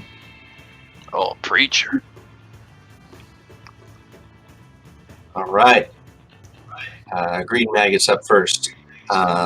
It is going to, for some reason, no one's really sure why, it's going to keep going after Honest Jim. Oh, shit, Yeah. Honest Jim. Honestly, flavor-wise, what you see is that there's a sharp inhale of air as this thing sort of waves its giant toothy maw around, and you hear this sharp inhale, and the teeth clack a little bit, and it seems to focus in on Honest Jim as its gold and silver teeth kind of clack against each other, and it starts going after what it sees as the wealthiest source in the room. I get it now. I was like, why is he going after him? Oh, even a -2. It misses. Jim does it again. Jim does it again. Luckiest son of a bitch in town. Can't touch this. Sweet. Next up is it goes up and clamps after you, and it seems to just sort of skim off of the air in front of you. Preacher, you're up. All right, I'm gonna try to shoot this guy again. Just once. Yeah, just once. I need to hit. You son of a bitch! All right, I'm gonna spend Oh another penny. no! Look out! You cannot. So here's the thing: you cannot. Oh, I use can't use it. Not for a Damn critical. penny on a critical. Oh, can I have my Benny back? Sure. I want my Okay. penny back, penny back, penny back. There you Who did you go. shoot in the ass? For your critical, why don't you Get a free Benny. It's really kind of you. roll your? Actually, you know what? I want you to roll your damage. Oh shit! Who's getting shot? Smited, not just shot. So, Smoke. this has 6 more pierce on top of it. Sure. 6 armor pierce. Yeah. So Okay. it should have what, 7 armor So you pierce? shoot. I'm gonna roll a d6. Roll a d6. No. Okay, so you fire, and everything's moving around so fast. You fire, and you see the miner, the human being miner, that was chasing after them. Takes a spin as a spatter of blood flies out of their Got him. shoulder. They spin to the ground. You are going to be distracted by your own Yep. Yeah. by your own act of. Can I tell if he's still alive? Currently, you cannot. Great. What about Okay. that? It's cool. It's great. Thanks, Andy. Hey, you rolled the critical. What did you shoot? I missed it. The miner. But you can all see. I don't know. What does the preacher look like after he shoots a person? So he goes like ghostly pale and looks very like, what the fuck did I just do? And he looks very Watch out, distracted. profanity. Yep. Mm-hmm. All right. One of more miners start coming out of the side passages. One of them's going to charge up on Phantom Morgan. Oh. Me. Yeah. So even though you're vulnerable, all these guys are awful. But 2 more are going to come out of the other side passage. And they are also going to, but they are going to be operating at +2 for gang up Oh. on you. Hey, do we get that ability? I feel like we should get it. Yeah, melee. Huh. Still missing. These guys are real bad. These are all improvised weapons. They're D4 -2 for their attacks, but they're real distracting. Wait, why are you at -2? You should get +2. All right. Okay, so 3 guys are ganging up on Phantom Morgan, but all seem to be missing. All right, Phoebe. All right, I'm gonna shoot it. I'm gonna shoot it real Pew good. pew. Mm-hmm. Other things you can do in combat are things like testing someone, either taunting, intimidation, to try to give them distracted or vulnerable, or you can use support actions to try to support other people's attacks too. Yeah, I'm just gonna shoot it. You got it. You Oh, hit. That's good. damage. Oh shit. It's all good. Oh, that's good. Yeah. Keep Load it. going. All right, you got a raise, so you'll get an extra D6 on your damage. You can keep that if you want, or you can reroll it. I don't I care. don't know. You should keep it. 11. All right, 11 damage.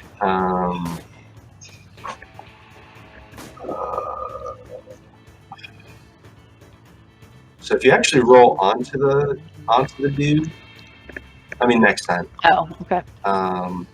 because then it actually brings him a box for me to show he has like toughness and armor piercing and everything.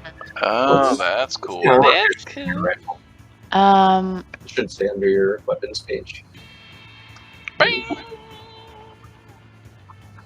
You're right. You're real close to its toughness. I don't see anything about armor pierce. Oh, AP doesn't have anything listed. Oh shit! I can just roll around off of there. Yeah, man. Son bitch. Mm-hmm. All right. So I'm gonna say you.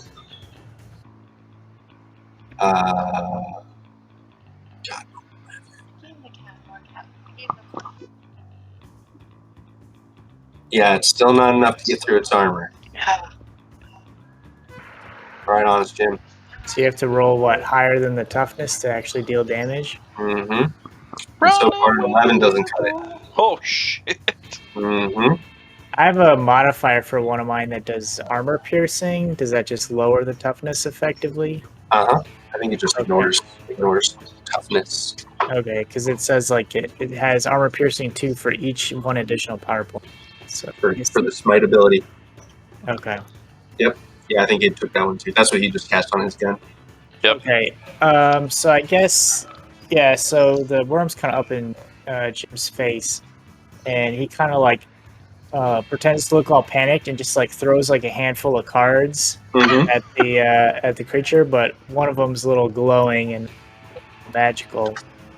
So he's Nice. gonna cast a bolt. So it's a base Ooh. power point of 1, and I'll use 2 more to make it increase the damage, and I'll use another 2 to give it 4 armor pierce. So that's Nice. 5 total power points.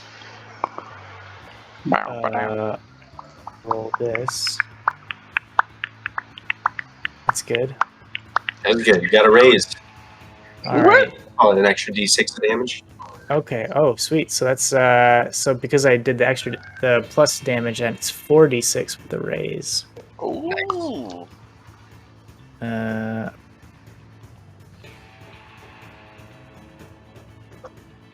So 15 with armor piercing of 4. Nice. So that'll give you a hit and a raise. I need to roll another d6. So its toughness is 8. What's that? You said a hit and a raise. Does Yeah. You got a hit and a raise, which means that it is both shaken and takes a wound. Oh, nice. Oh yeah. Sweet. Nice. Yeah, so it's shaken. It's Yeah, not so- happy about it. So yeah, what's your bolt look like? Jim just kind of basically it's a glowing card, but Jim like flings a handful of cards, so it may not be obvious that there's a glowing card that strikes true and hits the worm, and then he just kind of like scrambles and runs away again. Tries to put some distance between him and the worm. Nice. All right, Phantom. So I got 3 minors on me, huh? Mm-hmm. All right.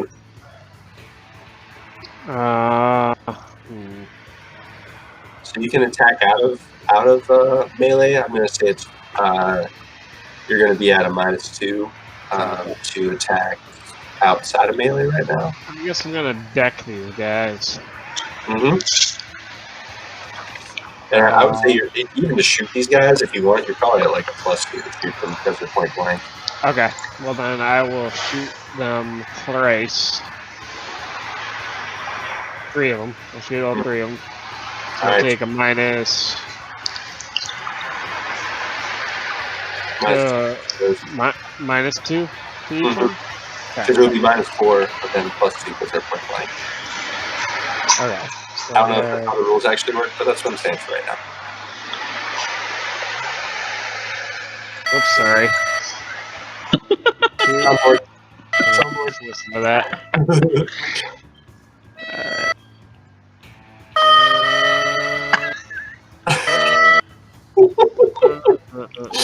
Can I drop it on the minor guy? Guys, I think I'm gonna peace out. I have to get up kind of early, so all right. Jim's just he's gonna kind of be supportive, maybe try to taunt the worm or something.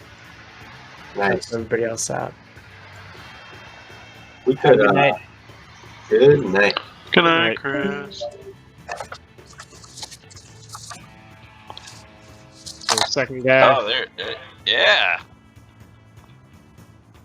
That was minor 6. I think.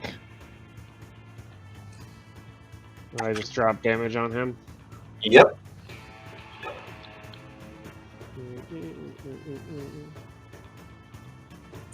I'm sure you're gonna crush him. Damage. 6.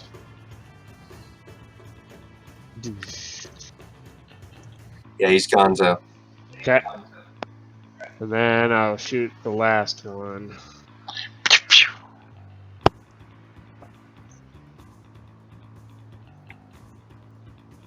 Nice.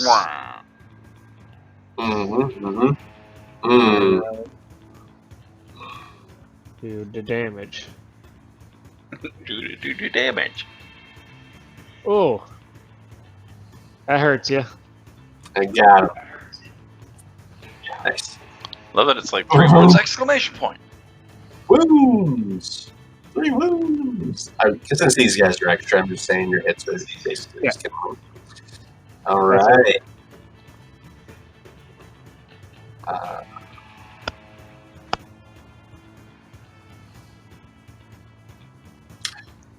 Well, do you guys want to go one more round, or you just want to like narrate the rest of this? One more round. One more. Here we go. Oh, minor. Hey, does that mean we get a Benny?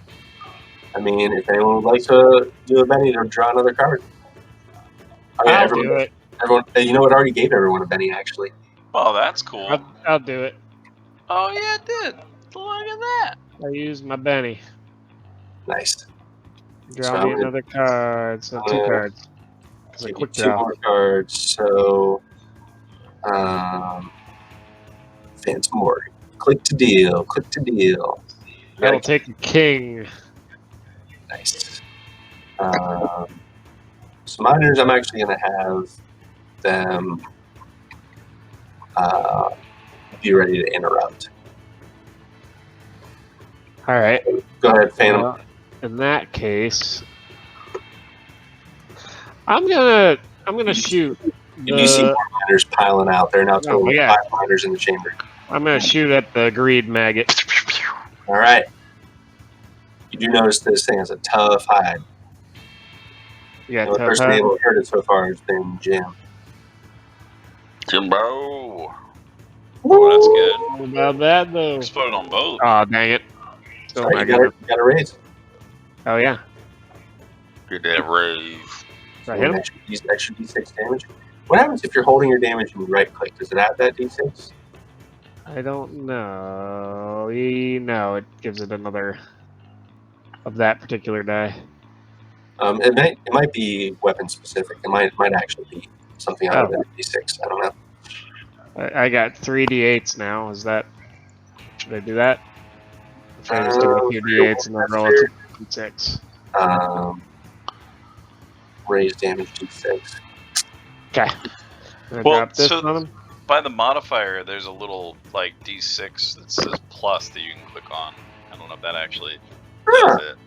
Oh. I think it might say savage. I don't know. No, that's damage. Yeah, so maybe click that. It adds the plus All right, D6. I'll try it. I feel like it didn't do it. Yep, it did. Oh, yeah. Well done. Nice. Unharmed. Nice. Raise the damage. You, I believe, have armor piercing on your gun, huh? Mm-hmm. 1. Yeah, I think so. Armor piercing 2. Yep. Okay.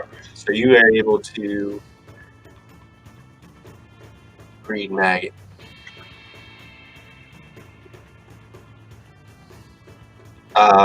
Yeah, it takes another wound. A wound. Wound.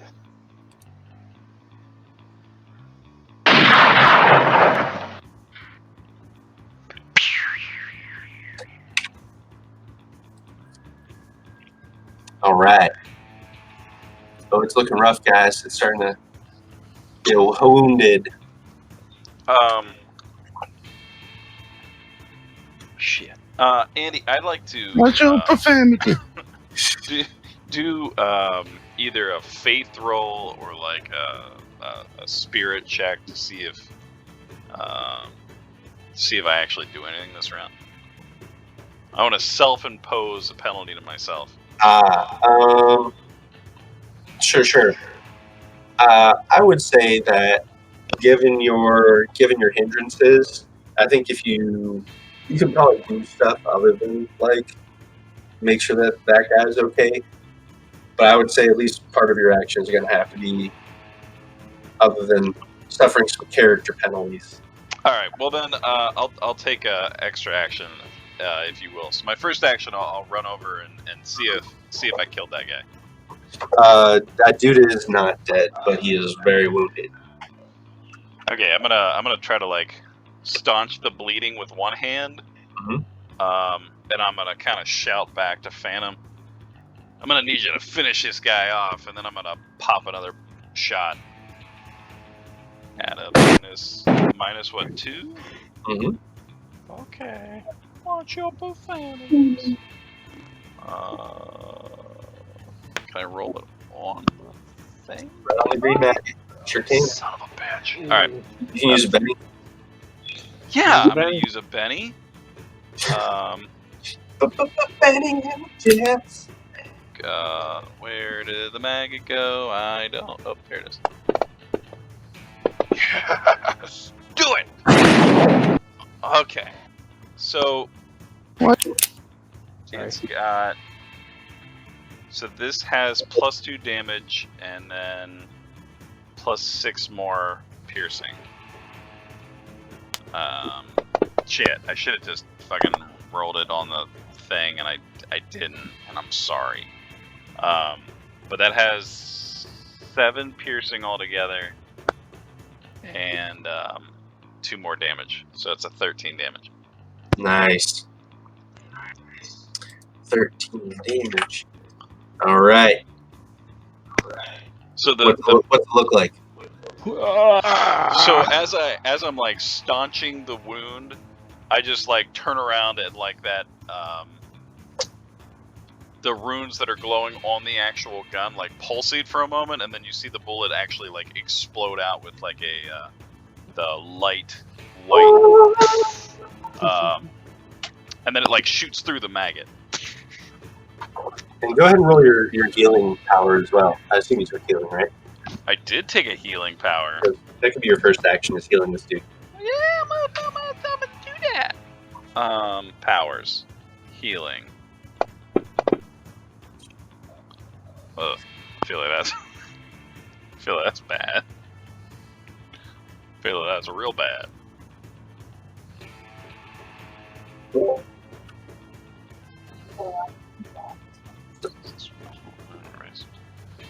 Yeah, I filled my healing. And Failed your healing. All right. I mean, with critical failure, you feel this holy power as you're turning to shoot. And we're gonna make this super tragic for you. You Good, turn to good. shoot.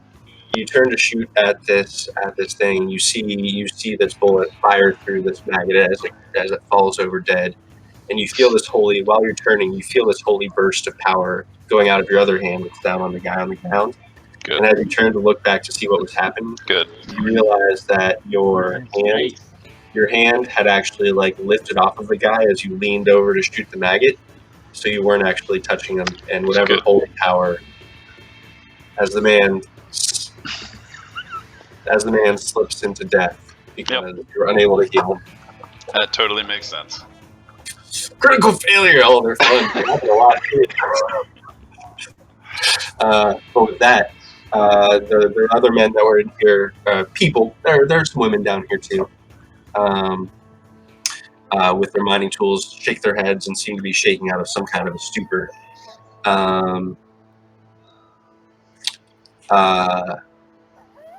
I'll say that you guys are able to make it out of the mine.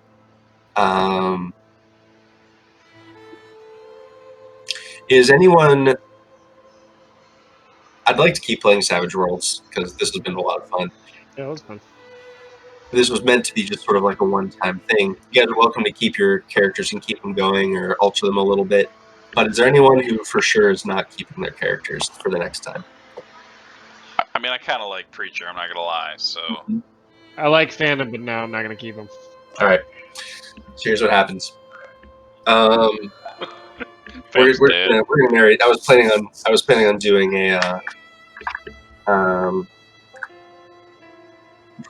an actual duel at the end of the session, but we're gonna as you guys are getting back to town, you're able to get some of the gold and silver off of the thing. It looks like a lot of the stuff that was stolen was melted down as some kind of a totem to whatever this worm was.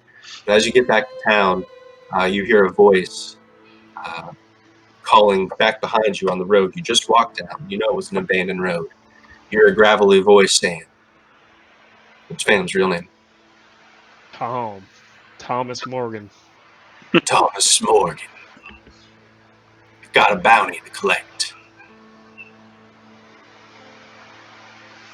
And as you turn around, you see a tall, gaunt figure in a long black duster with a hat hung low over their face. So all you see is this smooth-shaven, pale as a skeleton chin sticking down below the hat. You see the duster blowing in the wind and this long peacemaker hanging at their side. In one of their hands, they're holding this. It looks like an ancient scroll with some kind of a script written down the length of it, and some kind of a blood red seal in wax at the bottom of it. It's more official bounty than you've ever seen. I come to collect. What was it was gonna come do someday? Um,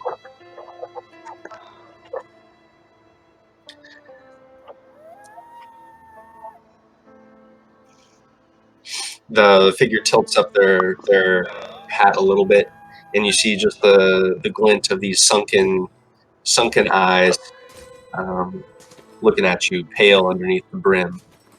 This is where I would have liked to go through a duel, but without going through the motions. They both have a steely stare down, and at the end of it, I'll say one of the last things that's said by this figure in the duster with the long brimmed hat, just says, "The name's Stone. You can find me in the afterlife." And in a blink, faster than you've ever seen Phantom draw. There's a hole straight in the middle of Phantom's heart. And in fact, no one actually ever sees the gun leave this stone figure's holster. Without another word, he turns and walks off down the road. And some might say the contract erupts in a cloud of flame and ash and melts off into the wind as the figure walks off down the trail.